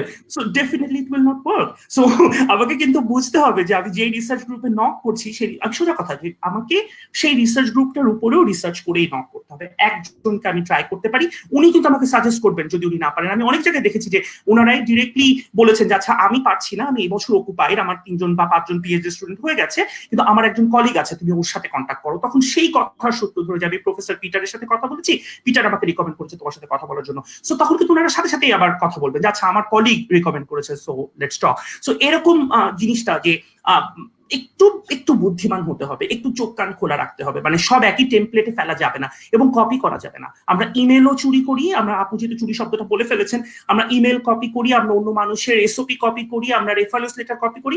প্রত্যেকটা জিনিস 30 সেকেন্ডেরও কম সময় ধরে ফেলে, 30 সেকেন্ডও লাগে না। সেটা বুঝতে হবে যে যেটাই আমরা কপি করছি সেটা কিন্তু তারা একদম 30 সেকেন্ডের মধ্যেই ধরে ফেলছে। Please be innovative. মানে বিষয়টা অনেক সময় এরকম হয়ে যায় যে একটা গল্প আমি পড়েছি, এই গল্পটা যদি অন্য কেউ আমাকে পড়তে দিয়ে বলে যেটা আমার লেখা গল্প, তাহলে আমার মাথায় সামহাও ক্লিক করবে যে আরে এই গল্পটা তো আমার জানা। সো আমার কাছে ইংরেজি একটা ফরেন ল্যাঙ্গুয়েজ হতে পারে, মানে আমি এটাকে ডিফিকাল্ট মনে করতে পারি। সো আমি যখন একটা প্রফেসরকে একটা জিনিস লিখবো, সেটা যদি আমার আগে আর কেউ একই জিনিস একই প্রফেসরকে দিয়ে থেকে থাকেন, তাহলে পড়ার সাথে বুঝে ফেলবো। সো একই ঘটনা ঘটে আমার স্টুডেন্টদের ক্ষেত্রেও, মানে তারা যখন কোনো রেকমেন্ডেশন লেটার আমার কাছে চায়, সো আমি একবার পড়লে বুঝতে পারি যে এটা কি সে নতুন লিখেছে নাকি কারোটা কপি পেস্ট করে দিয়েছে। সো মানে সবাইকে এই জায়গায় একটু মানে স্কলারশিপ পাওয়ার জন্য চেষ্টা করতে চাইলে এই জায়গাটা একটু কেয়ারফুল হতে হবে। পরেরটাই চলে যাই, লেখালেখি নিয়ে একটা গুরুত্বপূর্ণ ইস্যু, সেটা হচ্ছে statement of purpose and research proposal. দুটি গুরুত্বপূর্ণ অস্ট্রেলিয়া স্কলারশিপ পাওয়ার জন্য। জিল্লুরকে কিছু বলার জন্য বলছি এই বিষয়ে। স্টেটমেন্ট অফ পারপাসটা আমার আমি প্রথমে বলেছিলাম যে আমার মেইন অ্যাপ্লিকেশনের মধ্যে চলে গিয়েছিল, যে সায়েন্টিয়ার যে অ্যাপ্লিকেশন করেছি, তো statement of purpose and research proposal দুইটা আলাদা সেকশনই ছিল। তো স্টেটমেন্ট অফ পারপাস আসলে মেইনলি আমাকে সেল করা, যে আমি আসলে আমার কোয়ালিফিকেশন গুলো কি আছে, আমি কেন ওই পজিশনের জন্য কোয়ালিফাইড, আমি কেন পিএইচডিটা করতে পারবো, আমি অন্যদের থেকে কোন কোন দিক দিয়ে আলাদা। তো সেই জিনিসগুলো আসলে হাইলাইট করা, যে not only results but also research experience, publications, then other activities. সেটা হতে পারে কোনো একটা ভলান্টিয়ারিং অ্যাক্টিভিটিস, কোনো একটা নেটওয়ার্কিং ইভেন্ট, যে কোনো কিছু স্যার, মানে পড়ালেখার বাইরেও। তো কোনগুলো আমাকে ইউনিক করেছে, আমার ইউনিক কোয়ালিটিস, যেটা আমাকে একটা ইউনিক প্রজেক্ট, যেটা আমার রিসার্চ প্রপোজালে থাকবে। ইউনিক প্রজেক্ট হচ্ছে আমার রিসার্চ প্রপোজাল, যেটা আগে কেউ করেনি, এবং সেটা আমি এডিকুয়েট ব্যাকগ্রাউন্ড দিয়ে, যে আসলে এই কাজগুলো আগে করা হয়েছে, এখন এই রিসার্চ গ্যাপটা আছে, তো আমি আমার পিএইচডিতে এই কাজটা করে এই গ্যাপটা ফিল করতে চাই, এবং কিভাবে করতে চাই, আমার মেথডসটা কি হবে। নট নেসেসারিলি সবসময় মেথড থাকতে হবে, বাট অবজেক্টিভ পর্যন্ত অনেকে দিয়ে রেফারেন্স দিয়ে শেষ করে দেয়, সেটাও চলে, মানে একটা শর্ট হিসাবে, শর্ট ফর্মে। তো আমি স্টেটমেন্ট অফ পারপাস, যে আমি এই কাজটাতে কেন মোটিভেটেড এবং কেন যাচ্ছি ওইখানে, আর রিসার্চ প্রপোজালটা হচ্ছে আমার ইন ডিটেইলস, যে আমি আসলে কাজটা কিভাবে করব, আমার কি কি কন্ট্রিবিউশন থাকবে, কি ইম্প্যাক্ট হবে, তো সেই জিনিসগুলো আর কি মানে ইন শর্ট ফর্মে। তাসদিক, আপনার ক্ষেত্রে যদি বিষয়টা একটু চিন্তা করি, আপনার তো যেহেতু স্টেটমেন্ট অফ পারপাস বা রিসার্চ প্রপোজাল আপনার হয়তো আগে থেকেই তৈরি করা ছিল নাকি, বা লাগেনি হয়তো? আমার অনেক জায়গায় লেগেছে। সেটা হচ্ছে যে কমনওয়েলথে তো আপনি নিজেই জানেন কতবার আমাদেরকে লিখতে হয়েছে, কমনওয়েলথের ফর্মে একবার, ইউনিভার্সিটির জন্য আরেকবার। সো সেটা তো ছিলই তৈরি করা, কিন্তু আমাকে কাস্টমাইজ করতে হয়েছে ডেফিনেটলি। অস্ট্রেলিয়ার জন্য বেসিক্যালি যদি আমি চিন্তা করি, তাহলে আমাকে তো প্রফেসরের সাথে কোনো এসওপি বা কিছুই আমাকে তখন দিতে হয়নি। কিন্তু যখন আমি ইউনিভার্সিটিতে আবার অ্যাপ্লাই করেছি, তখন কিন্তু আমাকে আবার সবই অ্যাটাচ করতে হয়েছে সাথে। আর রিসার্চ প্রপোজালটার ব্যাপারে আমি বলবো যে রিসার্চ প্রপোজালটা ওনার সাথে আমার আগেই এটা নিয়ে কথা হচ্ছিল, কিন্তু প্রপোজালটা দেখে অ্যাট্রাক্টেড হয়েছেন। আমি যেটা বুঝতে পেরেছি যে ওনার প্ল্যানই ছিল একটা লো ইনকাম কান্ট্রিতে একটা রিসার্চ করা, এবং সেটা ডিজিটাল মেন্টাল, মানে যেহেতু ডিজিটাল মেন্টাল হেলথের এক্সপার্ট, এবং ওনার জন্য লো ইনকাম কান্ট্রি উনি ডিফাইন করেনি। এটা ঘানা হতে পারে, সেটা নাইজেরিয়া, উগান্ডা হতে পারে, বাংলাদেশও হতে পারে। উনি যেহেতু বাংলাদেশকে পেয়ে গেছেন, একজন বাংলাদেশি রিসার্চার বা মানে যার সাথে উনি কথা বলছেন, উনিও সেই জন্য সেটাতে ইন্টারেস্ট মানে ফিল করেছেন যে ওকে আমি একটা লো ইনকাম। আরেকটা জিনিস আমার কাছে মনে হচ্ছে, মোনাশের অলরেডি বেশ কিছু প্রজেক্ট চলছে বাংলাদেশে, এবং বেশ কিছু ওনাদের ডিপার্টমেন্টেরই কিছু প্রজেক্ট চলছে, সেটার সাথে আমাকে উনি ট্যাগ করার সুযোগ পেয়েছেন। সো এটাও একটা রিজন হতে পারে, যেটা আমি পরে বুঝতে পেরেছি। সো ওনাদের মাথায় আসলে কি চলে সেটা তো আমরা আমাদের জায়গায় বসে বুঝবো না। আমি এক্ষেত্রে সাজেশন যদি দিতে হয় স্টুডেন্ট যারা শুনছেন এখন তাদের জন্য, এক নাম্বার হচ্ছে স্টেটমেন্ট অফ পারপাসের সব থেকে ইম্পর্টেন্ট ব্যাপার, যেটা আমি বলেছি, নিজেকে সেল তো করতেই হবে, কিন্তু অনেক ভয়ঙ্কর ভাবে সেল করা যাবে না যে আমি দেশ বদলে ফেলবো, পৃথিবী বদলে ফেলবো। আমাদের কিন্তু পয়েন্টই করে দেয় বিভিন্ন জায়গায় যে বাংলাদেশকে বা নিজের দেশকে তুমি কি দিতে চাও। সবাই একই কথা লিখি যে আমি বাংলাদেশকে বদলাবো, বাংলাদেশকে কিভাবে বদলাবো। সব থেকে ইম্পর্টেন্ট হচ্ছে রিয়েলিস্টিক প্ল্যানটা দেওয়া। যে আমি যদি লিখি যে আমি যখন বাংলাদেশে ব্যাক করবো, আমি ছবি 7 বা আমাদের রিসার্চ প্রজেক্টের একটা কম্পোনেন্টকে আমি বদলাবো, যদি ফাতেমাপুর লিখে যে আমি ইন্টারভেনশনে এই কম্পোনেন্ট অ্যাড করবো এই নতুন স্কিলটা শিখে আসার পর, সেটা কিন্তু বেশি ইম্পর্টেন্ট। আমি যদি সেক্ষেত্রে বলি যে না আমি পুরো বাংলাদেশ বদলাবো, সেটা ইফেক্টিভ হবে না। সো আমাদেরকে এটা বুঝতে হবে যে রিয়েলিস্টিক প্ল্যানটা শো করতে হবে এসওপিতে, যখন ওরা পয়েন্ট ভাগ ভাগ করে দিচ্ছে যে আমি কোনটাতে কি লিখবো।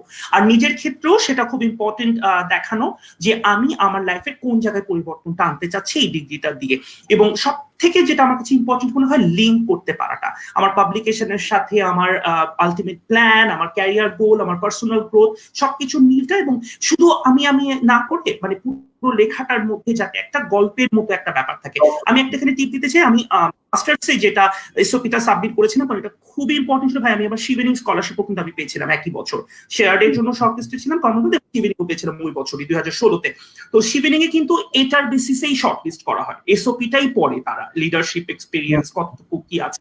তো সেক্ষেত্রে আমি এই এসওপিটা অনেকেই দিয়েছি। আমি এখানেও বলতে চাই যে আমি স্টার্ট করেছিলাম একটা গল্প দিয়ে, যে ওয়ার্ল্ড হেলথ, জিল্লু সম্ভবত পড়েছে, আমি জিল্লুকে পাঠিয়েছিলাম যে ওয়ার্ল্ড হেলথ সামিটে আমি একটা কনফারেন্সে গিয়েছি, সেখানে একটা প্রশ্ন এরকম নাসার কথা বলা হচ্ছে যে স্পেস সায়েন্সে অনেক টাকা ইনভেস্ট করা হচ্ছে, স্পেস হেলথে অনেক টাকা ইনভেস্ট করা হচ্ছে। তো আমি সাথে সাথে উঠে দাঁড়িয়ে প্রশ্ন করেছি যে স্পেস হেলথে কেন আমাকে এত মাল্টি-মিলিয়ন ডলার স্পেন্ড করতে হবে। এখনো পৃথিবীতে এমন দেশ আছে যারা বেসিক মানে হেলথ রাইটটা তারা উপভোগ করতে পারছে না।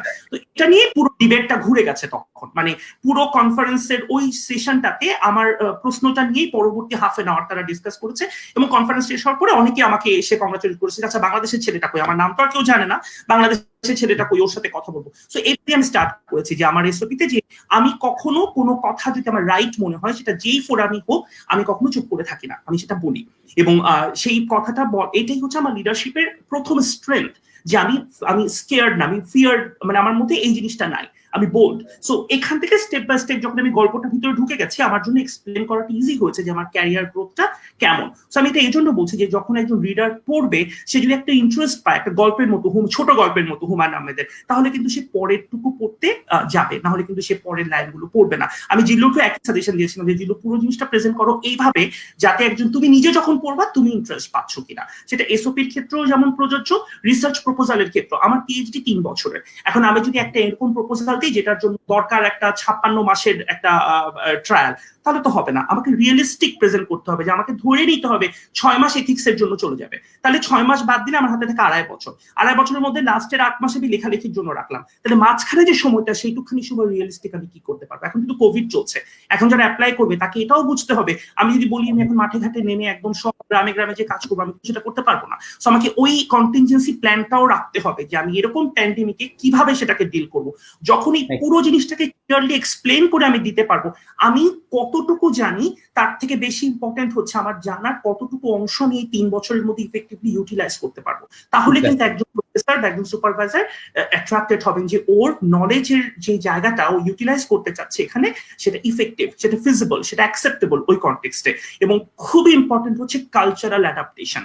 আমি এসওপি এবং রিসার্চ প্রপোজাল এই টার্মটা নর্মালি কেউ ব্যবহার করে না, আমি খুব নিজের পার্সোনাল এক্সপিরিয়েন্স থেকে বলছি যে আমি যদি সবসময় চিন্তা করি যে আমি খুব কঠিন কঠিন ইংলিশ শব্দ ব্যবহার করে একটা কঠিন এসওপি দিব, সেটার কিন্তু খুব যে ইফেক্টিভিটি আছে সেটা না। আমার এসওপিতে যদি আমার ইউজ করা শব্দগুলো থাকে যেটাতে আমি কমফোর্টেবল, আমি নিজেকে এক্সপ্লেন করতে পারছি, তাহলে সেটা বেশি ইফেক্টিভ। এবং আমাদের 3 জনের ক্ষেত্রে আমি বলবো যে যেটা খুব উপকার হয়েছে ভাইয়া, সেটা হচ্ছে আমরা 3 জনের এসওপি গুলো কিন্তু পড়েছি। আমরা 3 জনের কাজ সম্পর্কে জানতাম যে একটা যে টিম ওয়ার্ক, শুধু আমরা 3 জন না, আমি বলবো যে আইসিডিডিআরবিতে আমরা কিন্তু অনেক মানে পুরো গ্রুপটাই কিন্তু আমরা স্কলারশিপ পেয়েছি এবং সব ভালো ভালো জায়গাতে এবং ভালো ভালো স্কলারশিপ, ফান্ডিং, পাবলিকেশন। সো এই যে আমাদের কন্টেম্পোরারিদের মধ্যে একটা ভালো সম্পর্ক, বন্ধুত্ব, যে আমাদের কোনো জেলাসি যে ও আমার আগে গেল কেন, আমি ওকে দেখে নিবো, আমার ওর আগে, এই সমস্ত ছোট মানসিকতা না শো করে আমরা একজন আরেকজনকে সাপোর্ট করার চেষ্টা করেছি। এবং এই সাপোর্টটাই কিন্তু আমাদের এসওপি হোক, আমাদের রিসার্চ প্রপোজাল হোক, আমাদের স্কলারশিপ হোক, প্রত্যেকটা ক্ষেত্রে আমাদেরকে হেল্প করছে। এখনো কিন্তু তাই হচ্ছে যে আমরা যে কোনো কিছুতে নিজেদের মধ্যে আগে ডিসকাস করি যে এটা থেকে আমরা অ্যাপ্লাই করবো না হোক। ফাতেমা আপু তো ক্লিয়ারলি বলছেন যে জিল্লুর আমি একসাথে অ্যাপ্লাই করেছি, জিল্লুরের হচ্ছে, আমার হয়নি, ঠিকই, কিন্তু তার কয়েক মাসের মধ্যে আপু অস্ট্রেলিয়া অ্যাওয়ার্ড নিয়ে চলে গেছেন। তো কোনো কিছু কিন্তু কারোর জন্য আটকে থাকবে না, এবং তার ট্যালেন্ট আছে, সে একটা জায়গায় পৌঁছাবে। এবং এই ক্ষেত্রে প্রথম টিপ হচ্ছে কপি করা যাবে না। আমি ডিসকাস করব কিন্তু আমি কপি করব না, আমি ডিসকাস হ্যাঁ আমার নিজের ক্ষেত্রে কাজে লাগাবো। এবং রিসার্চ প্রপোজালের ক্ষেত্রে একদম একটাই টিপ যদি আমি দিই, সেটা হচ্ছে রিয়েলিস্টিক এবং ফিজিবল হতে হবে, এবং সেটা আমার নিজের কাজের সাথে মেলানো হতে হবে। আরেকটা কথা আমি এখানে বলে রাখতে চাই, কিছু প্রফেসর কিন্তু উল্লেখ করেই দেন, মানে তাদের ক্রাইটেরিয়ার মধ্যেই থাকে যে তারা কোন দেশে কাজ করতে চাচ্ছেন, এটা খুব ইম্পর্টেন্ট। আমি এলএসসি তে আমার একটা এক্সপেরিয়েন্স আছে, আমার একটা ফ্রেন্ডের সাথে, সে পেয়েছে স্কলারশিপটা, যে তার প্ল্যান ছিল ইন্ডিয়াতে করবে, কিন্তু প্রফেসর বলছিলেন ইউকে তে করতে। তো আমি তাকে তখনই সাজেস্ট করেছি যে প্লিজ তুমি ইউকে বেসডই দাও, কারণ তোমার জন্য কোনটা ইম্পর্টেন্ট, তুমি কি স্কলারশিপটা চাচ্ছ নাকি তুমি পিএইচডিটা তোমার দেশে করতে চাচ্ছ। তো এখন যেটা হয়েছে যে ও পিএইচডিটা পেয়ে গেছে, কিন্তু প্রফেসর এখন ওকে বলছে যে ওকে তোমার যদি ইন্ডিয়াতে আগ্রহ আছে আমরা একটা উইং রাখতে পারি ইন্ডিয়াতে। সো ওর উদ্দেশ্যটাও কিন্তু ফুলফিল হচ্ছে। সো এটা এক একজনের ক্ষেত্রে এক এক রকম। আমার ক্ষেত্রে ছিল যে আমি বাংলাদেশেই করবো পিএইচডি, ডাটাটা নিবো, এটা আমার আগে থেকে প্ল্যান, সবাই জানে যে আমি বাংলাদেশে থেকে ছাড়া আমি পিএইচডি করবো না। আমি কিন্তু আমার জায়গা থেকে সরি নাই। এরকম একজন প্রফেসরকে আমি পেয়েছি যে আমার ড্রিমের সাথে অ্যাটাচড হয়ে গেছেন। সো এরকম অনেকের ক্ষেত্রে হতে পারে যে আমার পিএইচডিটা দরকার, so then go for it. আপনি সেই পিএইচডিটা অ্যাচিভ করে নিয়ে দেন কিন্তু আপনি আপনার পছন্দ মতো দেশ বা সেটিং বা রিসার্চ প্ল্যান যে কোনো কিছু আপনি অ্যাড করতে পারেন। পরের টপিকে চলে যাবো, অ্যাডমিশন এবং ফান্ডিং নিয়ে। আপুকে কিছু বলার জন্য বলবো এই বিষয়ে। অস্ট্রেলিয়া কি আরএ বা টিএ দেয়? অ্যাডমিশন এবং ফান্ডিং যেটা হয়েছে, আমি তো ফুল ব্রাইট স্কলারশিপে গিয়েছি, গভর্নমেন্ট স্কলারশিপ। আমার টার্গেটই ছিল যে আমি ফুল ব্রাইট স্কলারশিপ ছাড়া যাব না, বিকজ অনেক অনেক অনেক ইউনিভার্সিটি আছে যে তারা ওয়েবার দেয়, তারা হয়তো বা 50% স্কলারশিপ দেয়, 30% দেয়, 70% দেয়, বাট আমার টার্গেটই ছিল আমি 100% স্কলারশিপ না হলে আমি যাব। তো অস্ট্রেলিয়া অ্যাওয়ার্ডস যেটা হয়েছে এটা পুরাটাই গভর্নমেন্ট স্কলারশিপ, ফুল ব্রাইট এবং 100% স্কলারশিপ। সেখানে যেটা কভার করে সেটা আপনার ফ্যামিলি দুটো বাচ্চা নিয়ে সুন্দরভাবে কমপ্লিট করে আসা যায় কোর্সটা। তো আমি সেটাই করেছি। আর বাট ওখানে আমি দেখেছি অনেক স্টুডেন্ট আছে বাংলাদেশে যারা স্টুডেন্ট ভিসা নিয়ে গিয়েছে, তারপর ইউনিভার্সিটিতে যে ওরা ওদের কিছু কিছু ফান্ডিং থাকে অনেক ধরনের, তারা সেগুলোতে অ্যাপ্লাই করে, ভালো রেজাল্ট থাকলে সেখানে সেখান থেকে তারা সাপোর্ট পেয়ে থাকে। তো আমি এতটুকুই জানি আর কি। এখন তাজদিক বা জিল্লুর হয়তো বাড়ি কিছু স্কলারশিপটা তেমন নেই যে যেমন ম্যান্ডেটরি আপনার লিভিং কস্ট অথবা কস্টটা বিয়ার করার জন্য। তো এখানে সাধারণত অস্ট্রেলিয়ার যে স্কলারশিপটা এটা দুই ধরনের হয়ে থাকে। একটা সাধারণত অ্যাডমিশনটা ওয়েভার করে দেয়, অ্যাডমিশন, এবং আরেকটা হচ্ছে লিভিং অ্যালাউন্সের জন্য, যেটা আপনাকে একটা অ্যামাউন্ট দিবে আপনার টাকা খাওয়ার জন্য। তো মেইনলি আমি আমাদের ইউনিভার্সিটি বলেন অথবা অন্যান্য ওয়েবসাইট এস্টিমেট করে যে সাধারণত $23,000 পার ইয়ার একটা লিভিং কস্টে চলে যায় অস্ট্রেলিয়াতে। তো সাধারণত স্কলারশিপ গুলো 29 to 30,000 এরকম থাকে। তো মোটামুটি এটা ঠিক চলে যায়। তো অ্যাডিশনাল $3,000 হয়তো আপনার প্রথম দিকে লাগবে, যেমন বাসা ভাড়া নেওয়া, রেন্টাল বন্ড দেওয়া, অথবা ফার্নিচার গুলো অ্যারেঞ্জ করা সবকিছুর জন্য, এবং ভিসা অ্যারেঞ্জ করা, ফ্লাইট ম্যানেজ করা। তো অনেক অনেক স্কলারশিপে যেমন আপনার ফ্লাইট এবং হেলথ খাবার সেগুলো কভার করে দেয়। যেমন আমারটা হচ্ছে আমার এয়ার ফেয়ার অ্যান্ড হেলথ খাবার ওরাই কভার করে দিয়েছে, আমাকে এক্সট্রা পে করতে হয়নি। এটা খুব ভালো একটা অ্যামাউন্ট, যেটা লাকি বলা যায় যে সেটা কভার করেছে। আর তো এই স্কলারশিপ এবং যেটা হচ্ছে টিউশন ফি যদি ওয়েভার হয়ে যায় সেক্ষেত্রে সাধারণত চলে যায়। বাট অনেকেই পাশাপাশি যেমন যারা ওয়াইফ নিয়ে যায় তারা আসলে পার্ট টাইম কাজ করে বিভিন্ন জায়গায়, এখানে এই সুযোগ থাকে ওদের। তো সেটা একটা বড় সাপোর্ট। এবং অনেকেই হচ্ছে ল্যাব ডেমনস্ট্রেশন করে, ল্যাবে একটু অ্যাসিস্ট করে, সেটা দিয়ে সে একটু ভালো ইনকাম করতে পারে পাশাপাশি। এবং চিপ নাই, সে পরীক্ষার খাতাগুলো দেখে দেয় প্রফেসরের, সেক্ষেত্রেও তারা ভালো একটা অ্যামাউন্ট ইনকাম করার সুযোগ পায়। বাট স্কলারশিপের যেমন আমার হয়তো বা অ্যামাউন্ট একটু বেশি দেখে আমার অন্যদিকে একটু মানে চিন্তা করা লাগছে না। But যদি ফ্যামিলি সহ থাকতে গেলে আসলে ওই অন্য যে স্কলারশিপের অ্যামাউন্টটা, যেমন ওইটাতে আসলে 29-30 ফ্যামিলি সহ একটু চ্যালেঞ্জিং হয়ে যায়, তখন এই অপশনগুলো থাকে যেটা অনেক ইজি করে দেয়। Make sense. পরের টপিকে চলে যাই। ভিসা পাওয়াটা অনেক দেশের জন্য জটিলতা হয়ে থাকে। অস্ট্রেলিয়ার ক্ষেত্রে বিষয়টা কেমন?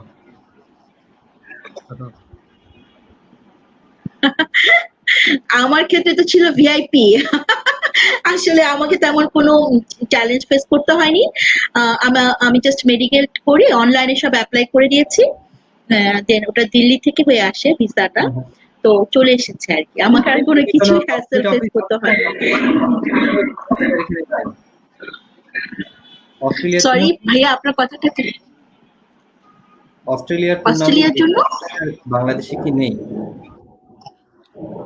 ও বাংলাদেশ না, বাংলাদেশে থেকে ভিসা প্রসেসিং করা হয় না। অস্ট্রেলিয়ার ভিসা প্রসেসিং এটা দিল্লি থেকে হয়ে আসে। সো অনেকে অনেক প্রবলেম ফেস করেছে, যেমন ফ্যামিলি নিয়ে যাওয়াটা একটা খুবই ডিফিকাল্ট। ওরা সবসময় সাজেস্ট করে যে আপনি আগে যান, আপনি ওখানে একটু অ্যাডাপ্ট করেন, ওখানকার সবকিছু বুঝে নেন, 6 মাস পরে ফ্যামিলিকে নিয়ে, বাচ্চা কাচ্চার সাথে নিয়ে। তো আমার কথা ছিল যে না, আমার এখানে দেখার কেউ নেই, আমার একসাথেই নিতে হবে, আমার বাচ্চাদের সাথে নিতে হবে। তো খুব স্ট্রংলি এভাবে আমি সবকিছু কাগজপত্র সাবমিট করতে হয়েছে অবশ্যই। যে আমার ফিনান্সিয়াল দিক থেকে শুরু করে আমার সোশ্যাল সবকিছুই, আমার সবকিছু থেকে দেখাতে হয়েছে যে না, আমার বাচ্চাকে নিয়ে আমাকে ফ্লাই করতে হবে। সো একসাথে আমার কোনো প্রবলেম হয়নি। তবে ছেলেদের most of the male colleague, fellow colleagues, ওরা face lots of problem. Like তারা ফ্যামিলি নিয়ে যেতে পারেনি প্রথমে। তারা তাদেরকে বলেছে না, তোমরা আগে যাও, 6 মাস পরে তোমরা ওয়াইফ নিয়ে যেও। সো ওরা 6 মাস পরে আবার অ্যাপ্লাই করেছে, 6 মাস পরে অ্যাপ্লাই করে আবার ওয়াইফদেরকে সাথে, ফ্যামিলিকে সাথে নিয়েছে। এই ক্ষেত্রে ভালো, যদি কেউ যেতে পারে তাহলে একটু হয় কি, নতুন একটা এনভায়রনমেন্ট, নতুন একটা কালচার, সবকিছু সে আগে নিজেকে বুঝতে একটু সময় দিতে হয়। এবং মানি একটা, অস্ট্রেলিয়া ভেরি এক্সপেন্সিভ, একটু মানির ব্যাপারও আছে, যদি মানি না হলে প্রথমেই সব নিয়ে গিয়েছে, তো একদম হুড়মুড় করে আমার উপর অনেক প্রেশার পড়ে গিয়েছে। যদিও আমাকে অনেক টাকা পয়সা দেওয়া হয়েছে, সেটা আমার, তারপরও আমার নিজ থেকে কিন্তু অনেক টাকা চলে যায়। হ্যাঁ, যেমন হেলথ ইন্স্যুরেন্সের একটা ব্যাপার আছে, ওটা কিন্তু বাচ্চাদের এবং আমার ফ্যামিলিতে কনভার্ট করা, ওটা শুধুমাত্র আমাকে দিয়েছে, বাট বাচ্চাদেরকে তো দেয়নি। এবং ফ্লাই করা একটা এয়ার ফেয়ার, এটা একটা কস্ট আছে। তো অনেক টাকা, ওখানে যেমন নতুন বাসা নেওয়া এবং এগুলো সব আগে থেকে ঠিক করে নিয়ে যেতে হয়। এগুলো আসলে খুবই, যদি চায় তখন সব চেকলিস্ট করে নেওয়া ভালো, যে আমাকে কি কি করতে হবে। একটা চেকলিস্ট থাকলে এটা খুবই ভালো হয়। আমি সবসময় বলি planning is very important. Planning is planning, planning and planning. Plan যদি ঠিক থাকে এবং সেই অনুযায়ী যদি চেকলিস্ট করা থাকে, তাহলে ইউ ক্যান ওভারকাম এভরিথিং। তো এটাই হচ্ছে মেইন মানে প্রেরণা আর কি, মেইন পথ চলার শক্তি যোগায় আর কি। এটাই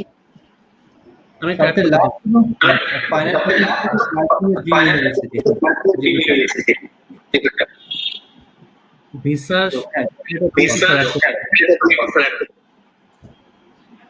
পাওয়ার জন্য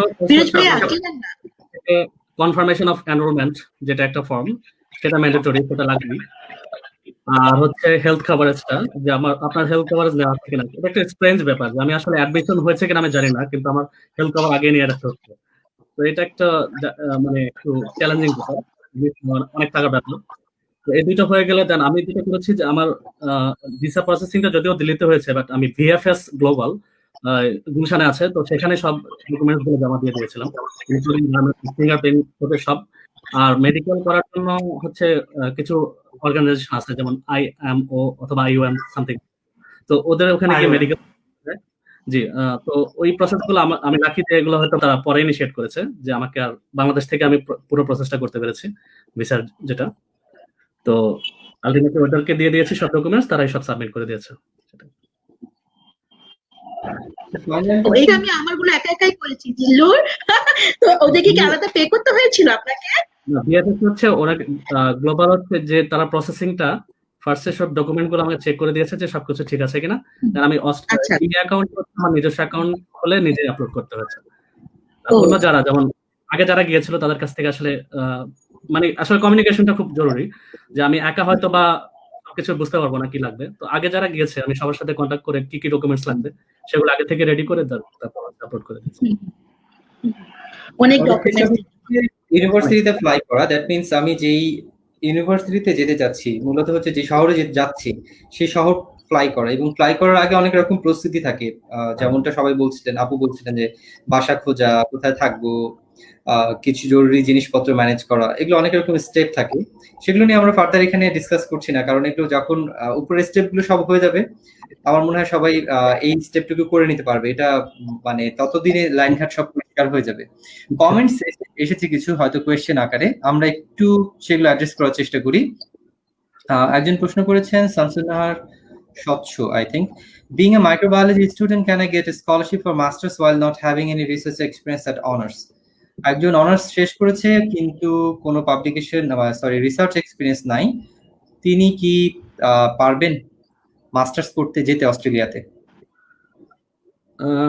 আমি মাইক্রোবায়োলজি স্টুডেন্ট হিসেবে বলবো, আসলে অস্ট্রেলিয়াতে যারা অ্যাপ্লাই করে ম্যাক্সিমামেরই পাবলিকেশন থাকে, তো সেক্ষেত্রে জিনিসটা চ্যালেঞ্জিং।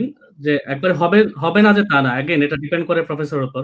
হয়তো বা তার রিসার্চ এক্সপিরিয়েন্স নাই, কিন্তু এখন অনলাইনে অনেক এক্সপিরিয়েন্স নেওয়া যায়, যেমন আপনি রিলেভেন্ট কোর্স গুলো করা যায়, অনেক অনেক অনেক অপশন আছে নিজের প্রোফাইলটা ডেভেলপ করার জন্য। সেটা হচ্ছে প্রফেসরকে আমার এই লিমিটেশন গুলো, আমি এই কারণে রিসার্চ এক্সপিরিয়েন্স হয়নি, বাট আমি এই রিলেভেন্ট কোর্স গুলো করেছি যেটা আমাকে পিএইচডি করতে হেল্প করবে, তো সেক্ষেত্রেও তার একটা অপশন থাকতে পারে।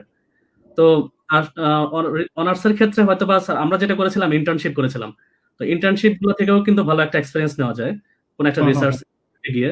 তো সেক্ষেত্রে এবং এখন আমি জানি আমাদের ডিপার্টমেন্টে অনেক ভালো ভালো রিসার্চ হচ্ছে, তো এটা খুব কঠিন কোনো কিছু না যে রিসার্চ এক্সপিরিয়েন্সটা নেওয়া।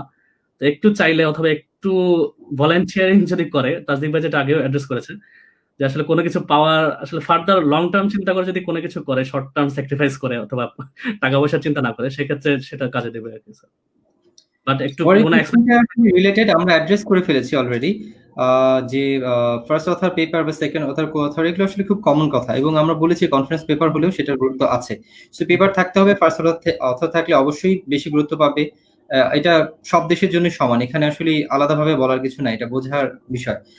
মোট কথা হচ্ছে যে আমরা যারা উচ্চশিক্ষা দেশের বাইরে যেতে চাই, আমাদের একটা পরিকল্পনা থাকা লাগবে, এবং পরিকল্পনাটা এরকম না যে 2 দিনের পরিকল্পনা যে আমি যেতে চাচ্ছি, বিষয়টা এরকম না। বিষয়টা হচ্ছে আমি একটা রিসার্চ ক্যারিয়ার গড়তে যাচ্ছি, এটা একটা মাইন্ডসেটের ব্যাপার। এটা কোনো ছেলে খেলা না, এটা একটা জাস্ট মানে ইচ্ছে হলো গেলাম, ভালো লাগলো না চলে আসলাম, এরকম না। If you really want to be a researcher, then you go. If you মানে তোমার মধ্যে যদি বা আপনার মধ্যে যদি সেই জিদটা না থাকে, তাহলে অন্য ক্যারিয়ার খুঁজে নেওয়াটাই মনে হয় সমীচীন। মানে ক্যারিয়ার সুইচ করাতে কোনো শেম নাই, শেম হচ্ছে আলটিমেটলি কোনো কিছু না করতে পারাতে। সো যে যেদিকে ইন্টারেস্ট পায়, কেউ বিসিএস ক্যাডার হতে চাচ্ছে হোক, কোনো সমস্যা নেই। কেউ ক্যারিয়ার সুইচ করে অন্যদিকে যেতে চাচ্ছে, মনে করছে এটা আমার কমফোর্টেবল জোন, সেখানে জাস্ট বি হ্যাপি। যেখানে যান সেখানেই হ্যাপি থাকুন, সেখানেই মন লাগিয়ে কাজ করুন, সেটা সব থেকে বেশি গুরুত্বপূর্ণ। ওকে, গত 3 দিন 3টা ইংলিশ স্পিকিং কান্ট্রির আমি সেশন চালালাম। আমার কাছে মনে হলো যে অস্ট্রেলিয়ার system a little bit difficult than আমি বলবো ইউএসএ অ্যান্ড কানাডা। কানাডার আমি একটু কম্পেয়ার করে নিচ্ছি, যদিও বলছি পরবর্তীতে একটু সেশন আনবো, আপনারা আমাকে ফাইন্ডিং মানে ভুলটা ধরেন যদি মনে হয়। কানাডার ক্ষেত্রে আমার মনে হয়েছে যে যদি আইএলটিএস স্কোর থাকে আর মোটামুটি একটা রিসার্চ ব্যাকগ্রাউন্ড থাকে, তাহলে যাওয়াটা ইজি। প্রফেসরকে ম্যানেজ করতে পারলেই ইটস ওকে। ইউএস এর ক্ষেত্রে আমার হচ্ছে রেজাল্টের সেরকম গুরুত্ব নেই, পাবলিকেশনের কোনো গুরুত্ব নেই, কিন্তু আমার জিআরই মাস থাকা লাগবে, আমার টোফেলের একটা ভালো স্কোর থাকা লাগবে। অস্ট্রেলিয়া এসে আমি দেখছি আমার আইএলটিএস এর স্কোর থাকা লাগবে, সেটা যাই হোক না কেন। পাশাপাশি আমার পাবলিকেশন থাকা লাগবে বা একটু রিসার্চ এক্সপিরিয়েন্স ভালো থাকা লাগবে, এবং আমাকে হচ্ছে নিজের সিভিটাকে এনরিচ করতে হবে। অনেকেই মনে হতে পারে যে এটা ডিফিকাল্ট কেন। আসলে যদি কম্পারিজনটা এইভাবে দেখি যে আমাকে আমেরিকা যাওয়ার জন্য জিআরই দেয়া লাগছে, সো সেটা একটা লিটল বিট অফ স্ট্রেস, যে আমাকে একটা টাইম ইনভেস্টমেন্ট লাগছে। সো আমাকে যেদিকেই চিন্তা করি না এখন একটা ইনভেস্টমেন্ট দরকার রিসার্চের ক্যারিয়ারটা গড়ে তোলার জন্য। তাসদিক যদি এই বিষয়ে কিছু অ্যাড করতেন। ভাই ক্ষেত্রে আমি যেটা বলবো সেটা হচ্ছে যে প্রোফাইলটা আসলে অনেকটাই অ্যাবস্ট্রাক্ট, আপেক্ষিক, এই জন্য যে আমি হয়তো মনে করছি যে আমার প্রোফাইলটা অনেক রিচ হয়ে গেছে, কিন্তু আমার প্রফেসর সেটা নাও মনে করতে পারেন। তো সেক্ষেত্রে বেসিক গুলো আমরা বলি যে একদম রিসার্চ এক্সপিরিয়েন্স মানেই যে সেটা একেবারে আইসিডিডিআরবি ইন্টার্নশিপ বা ডাব্লিউএইচও ইন্টার্নশিপ সেটা না, যে মানে যেই স্টেজে, যেমন যিনি প্রশ্ন করেছেন অনার্স লেভেলে, তার থেকে নিশ্চয়ই আমি একটা অনেক বড় কিছু এক্সপেক্ট করবো না। তো প্রফেসরও ওভাবেই কিন্তু ভ্যালু করেন যে অনার্স এই বছর, হ্যাঁ তারাও জানেন, কারণ তারা তো দেখছেন 2020-এ পাস করেছে, 2020-এই আমাকে অ্যাপ্লাই করেছে, কিন্তু যদি এরকম হয় 2013-তে পাস করেছে, তাহলে লাস্ট 7 বছরে কি করেছে। তো রিয়েলিস্টিক প্রেজেন্টেশনটা খুব জরুরি। অনেক ফিমেলদেরকে আমি দেখেছি আমার মানে পরিচিত, যাদের একটা ম্যাটারনিটি ব্রেক ছিল, তো সেটাও কিন্তু লিখলে কোনো অসুবিধা নেই। এটা কিন্তু কোনো লজ্জার বা দুঃখের বা এটা কোনো অপমানের ব্যাপার না যে আমি ম্যাটারনিটির কারণে 4 বছর ব্রেক নিয়েছি, বরং ইউ শুড প্রাউডলি মানে এক্সপ্রেস দ্যাট যে আমি ম্যাটারনিটির কারণে 3 বছরের ব্রেক নিয়েছি, তারপরে আমি আবার ব্যাক করছি। অ্যাবসলিউটলি ওকে। মানে রিয়েলিস্টিক প্রেজেন্টেশনটা খুব ইম্পর্টেন্ট, যাতে মানে ভ্যালু করার সময় জিনিসটা কনসিডার করতে পারেন যিনি পড়ছেন। একজন কিন্তু পড়েন না, ডিফারেন্ট লেভেল থেকে কিন্তু জিনিসটা পড়ে পড়ে প্রফেসরে, আবার অনেক সময় প্রফেসর ইউনিভার্সিটিতে পাঠিয়ে দেন। সো সেই ক্ষেত্রে ডেফিনেটলি মানে প্রত্যেকটা লেভেলেই আমাকে এই জাজমেন্টটা, নিজেকে নিজে জাজ করতে পারাটা, জিলুর অলরেডি অনলাইন কোর্সের কথা বলছিল, যেটা আমার কাছে মনে হচ্ছে খুব ইম্পর্টেন্ট করে রাখা। অনেকেই বলেন কোনো লাভ নাই, আমি বলবো যে প্রেজেন্টেশনটা আমি যখন যেখানে দিচ্ছি সেটা বুঝে সেটার সাথে রিলেভেন্ট। কারণ হতে পারে যে আমার হেলথ সিস্টেমস এর কিছু একটা স্কলারশিপ আমি দেখতে পাচ্ছি, তো আমার কিছু ক্রাইটেরিয়া ফুলফিল হচ্ছে, কিন্তু আমার মনে হচ্ছে যে হেলথ সিস্টেমস এর একটা যদি কোর্সও করা থাকে, আমি জাস্ট ওই একটা অ্যাড করে দিই। আমি ওখানে যদি এখন ইনফেকশন ডিজিজের আরো 5-6টা অ্যাড করি, কোনো কিন্তু ভ্যালু ক্রিয়েট করবে না। যিনি সিভিটা পড়ছেন ওই একটা হয়তো উনি দেখলেন। সো এইটা জাজ করতে পারাটা যে আমি যতটুকু লিখে দিচ্ছি সেই লেখাটার মধ্যে সলিড কম্পোনেন্ট কতটুকু আছে, সবাই সবকিছু এখন পড়তে পারে, বুঝতে পারে, একটা ক্লিক করলে অনলাইনে সব জাজমেন্ট করে ফেলা যায়। মিথ্যা কোনোভাবেই আসলে দেওয়া যাবে না, সত্যিটাকে সুন্দর করে প্রেজেন্ট করতে পারাটা জরুরি। ভাই আমি একটা পয়েন্ট বলতে চাই, এটা আমরা অনেক সময় মিস করে যাই, সেটা হচ্ছে যে স্কলারশিপের যে কন্ডিশন থাকে, অস্ট্রেলিয়ায় অ্যাওয়ার্ড আমি যতটুকু জানি কন্ডিশন হচ্ছে 2 বছর সম্ভবত দেশে থাকতে হবে বা 1.5 বছর, এরকম একটা কন্ডিশন আছে। আমাদের কমনওয়েলথে ছিল 1 বছর দেশে ফেরত আসতেই হবে। সো এইটা কিন্তু আমাদেরকে মানে মানতেই হবে, এটা কিন্তু কোনো বিকল্প নেই। অনেক স্টুডেন্টদের মধ্যে আমি দেখেছি যে স্যার বা ভাইয়া আমি এমন দেশে যেতে চাই, আমি আর ফিরে আসতে চাই না। তাহলে কিন্তু কমনওয়েলথ বা অস্ট্রেলিয়া অ্যাওয়ার্ড যে স্কলারশিপ গুলোতে কন্ডিশন আছে, সেটা আপনার অ্যাপ্লাই করাই উচিত হবে না। এটা ছাড়া আপনি ডিফারেন্ট কোনো স্কলারশিপ অ্যাপ্লাই করেন যেটাতে কোনো কন্ডিশন নাই, কারণ এটা একটা দেশেরও, একটা রাষ্ট্রের সম্মানের প্রশ্ন কিন্তু এখানে জড়িত। যে আপনাকে যখন বলা হচ্ছে আপনি দেশে ফেরত আসবেন, তখন আপনাকে আসতেই হবে। আমি আমার ক্ষেত্রে বলতে পারি যে আমার কমনওয়েলথের পরপরই কিন্তু জিলুর যেখানে গেছে লিভারপুলে, তখন কিন্তু আমার স্কলারশিপটা কেবল মানে শেষ হয়েছে, কিন্তু আমি একটা 3 মাসের এক্সটেনশন নিয়েছিলাম আমার একটা থিসিসটা আমার কমপ্লিট করার জন্য। ওই সময় আমি পার্ট টাইম ভাবে শুরু করেছিলাম লিভারপুলে শুরুতে, আমি ফুল টাইম জবই পেয়েছি, কিন্তু যেহেতু কমনওয়েলথের কন্ডিশন আছে যে 20 ঘন্টা করে কাজ করা যাবে, 20 ঘন্টার বেশি কাজ করা যাবে না, তো আমি 20 ঘন্টা করে কাজ করছিলাম। যখনই আমার শেষ হয়ে গেছে, আমি কিন্তু সাথে সাথে দেশে ব্যাক করছি। এবং যেটা লিভারপুল ইউনিভার্সিটি করেছে যে তারা আমাকে স্যালারি কন্টিনিউ করে গেছে। তারা বলেছে যে আমরা চাচ্ছি না তুমি জবটা ছাড়ো, যেহেতু কমনওয়েলথের কন্ডিশন আছে তুমি দেশে ফেরত যাও, তুমি 9 মাস পরে আবার ব্যাক করবা। 9 মাসের, ওরা 1 বছর তো ওটা 9 মাস ক্যালকুলেট করে, যেহেতু ইউকেতে একটা 9 মাসের মানে টাইমলাইন থাকে, আপনি জানেন যে ওদের কারিকুলামটাও কিন্তু 9 মাসের মতো করে ডিল করা। সো যেটা লিভারপুল করেছে, আমাকে বাংলাদেশে রেখে 4 মাসের স্যালারি, ফুল স্যালারি দিয়ে আমাকে আবার উগান্ডা পাঠিয়ে দিয়েছে। সো আমি আফ্রিকাতে যেয়ে কাজ করেছি, তারপরে আমি 9 মাস শেষ করে আমি আবার লিভারপুলে ব্যাক করেছি। সো এটা হচ্ছে যে আমার ইউনিভার্সিটি একটা ব্যাকআপ প্ল্যান করে আমাকে রিক্রুট করে রেখেছে, এবং সেটা আমি অ্যাভেল করতে পেরেছি।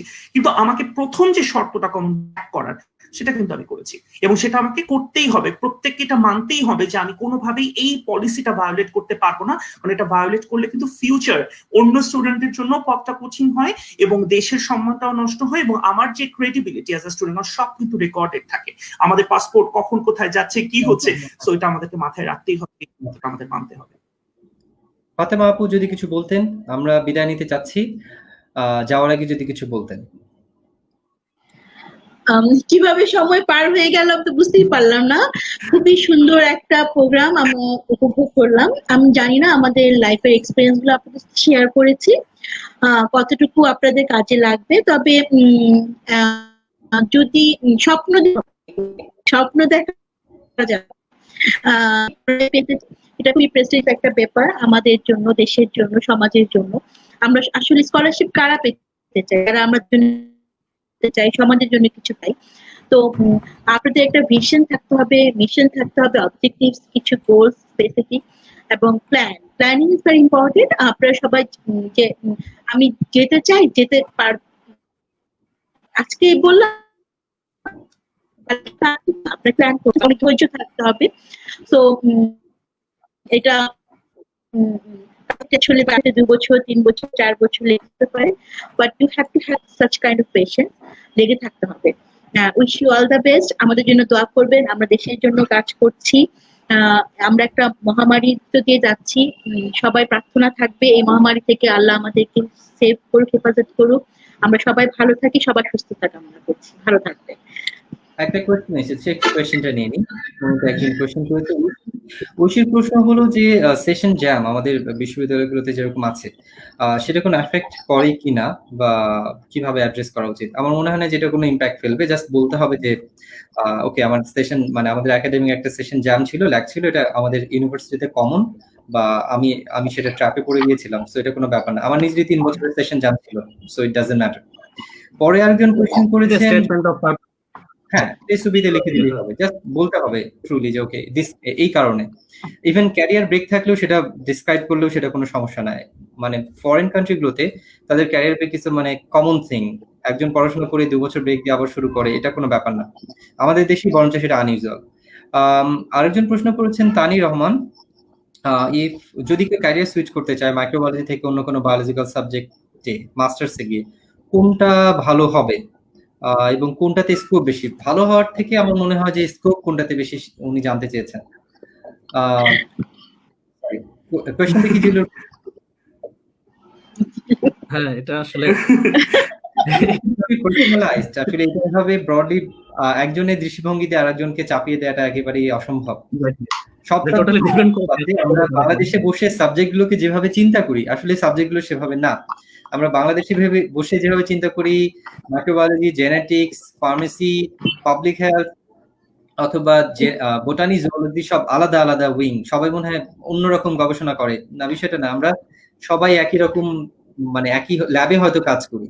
সো মানে গবেষণার মাইন্ডসেটটা একটু ডিফারেন্ট বিষয়, সেটা আস্তে আস্তে মানে বুঝতে হবে।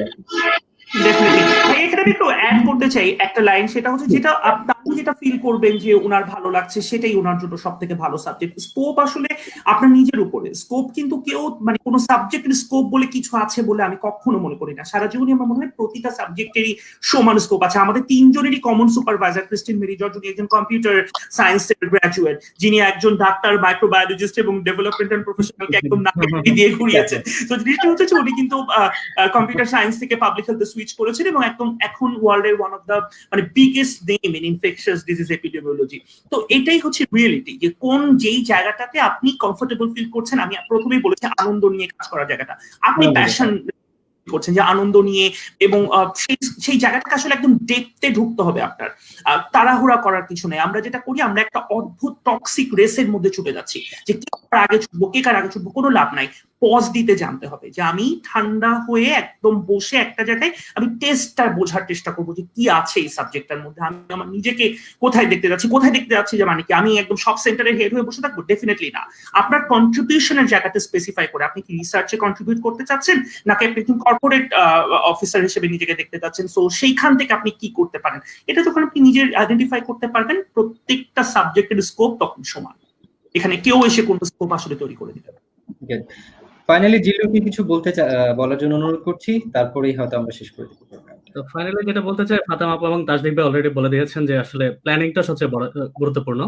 প্ল্যানিংটা আগে করতে হবে যদি রিসার্চ কেউ করতে চায়। এর সাথে সাথে তার কিভাবে তার এক্সপেরিয়েন্স গুলো সে আরো একটু বেশি করতে পারে, এক্সট্রা কারিকুলার অ্যাক্টিভিটিস এবং রিসার্চ এক্সপেরিয়েন্সটা কিভাবে সে বাড়াতে পারে। আজকাল এটা আসলে স্যার অনেক ইজিলি করা সম্ভব, যেটা হয়তো আমরা প্রথম দিকে পারতাম না। যে আমরা ফার্স্ট ব্যাচ ছিলাম, অনেক লিমিটেশন ছিল। তারপরে আমরা চেষ্টা করেছি স্যার, মানে প্রতিটা স্টেপে কিন্তু আমার জন্য নতুন ছিল।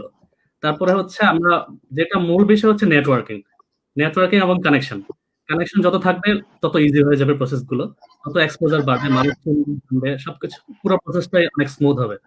তো আসলে যত কানেকশন বাড়ানো যায় তত ভালো। আসলে আমরা তখন আমি নিজেও ভয় পেতাম যে আমি যদি একটা সিনিয়রকে অ্যাপ্রোচ করি, উনি কিভাবে রিয়েক্ট করবে, অ্যাপ্রোচ করাটা ঠিক হবে কিনা, প্রফেসর কি ভাববে। আসলে এগুলো ভাবার দরকার নাই, আসলে কেউ এত রিয়েক্ট করে না। সবাই যদি ফর্মালি আমরা প্রপারলি অ্যাপ্রোচ করতে পারি, ডেফিনেটলি তারা রেসপন্স করবে। আবার রেসপন্স যদি নাও করে, অনেক আছে যে 1000 অ্যাপ্লিকেশন করার পরে হচ্ছে রেসপন্স পেয়েছে, সো একটু পেশেন্স রাখতে হবে, যেটা একটু লম্বা প্রসেস। আলটিমেট টার্গেট অথবা আলটিমেট আউটকামটার দিকে খেয়াল রাখলে প্রসেসটা ইজি হয়ে যায় এবং তখন এই কষ্টটা আর লাগবে না, মানে থাকবে না যখন একটা ভালো জায়গায় চলে যাবে, সেটাই। ওকে, একদম অনুষ্ঠানের শেষ পর্যায়ে চলে এসেছি আমরা। যারা আমাদের সঙ্গে শুরু থেকে যুক্ত হয়ে প্রোগ্রামটি দেখেছেন তাদের সবাইকে অসংখ্য ধন্যবাদ। আপনাদের প্রশ্নগুলো আমরা অ্যাড্রেস করার চেষ্টা করেছি। এরপরও যদি আরো কোনো প্রশ্ন থেকে থাকে কমেন্টসে লিখতে পারেন, স্পেসিফিক নাম ধরে আমরা সেগুলোকে অ্যাড্রেস করার চেষ্টা করব। আর তার বাইরে সবাই ভালো থাকবেন, সুস্থ থাকবেন। আবারও দেখা হবে অন্য একটা সেশনে। ধন্যবাদ ফাতেমা জোহরা, ধন্যবাদ তাসদিক হাসান, ধন্যবাদ জিল্লুর রহমান আমাদের সাথে যুক্ত হয়ে সময় দেওয়ার জন্য। সবাই ভালো থাকবেন, শুভরাত্রি।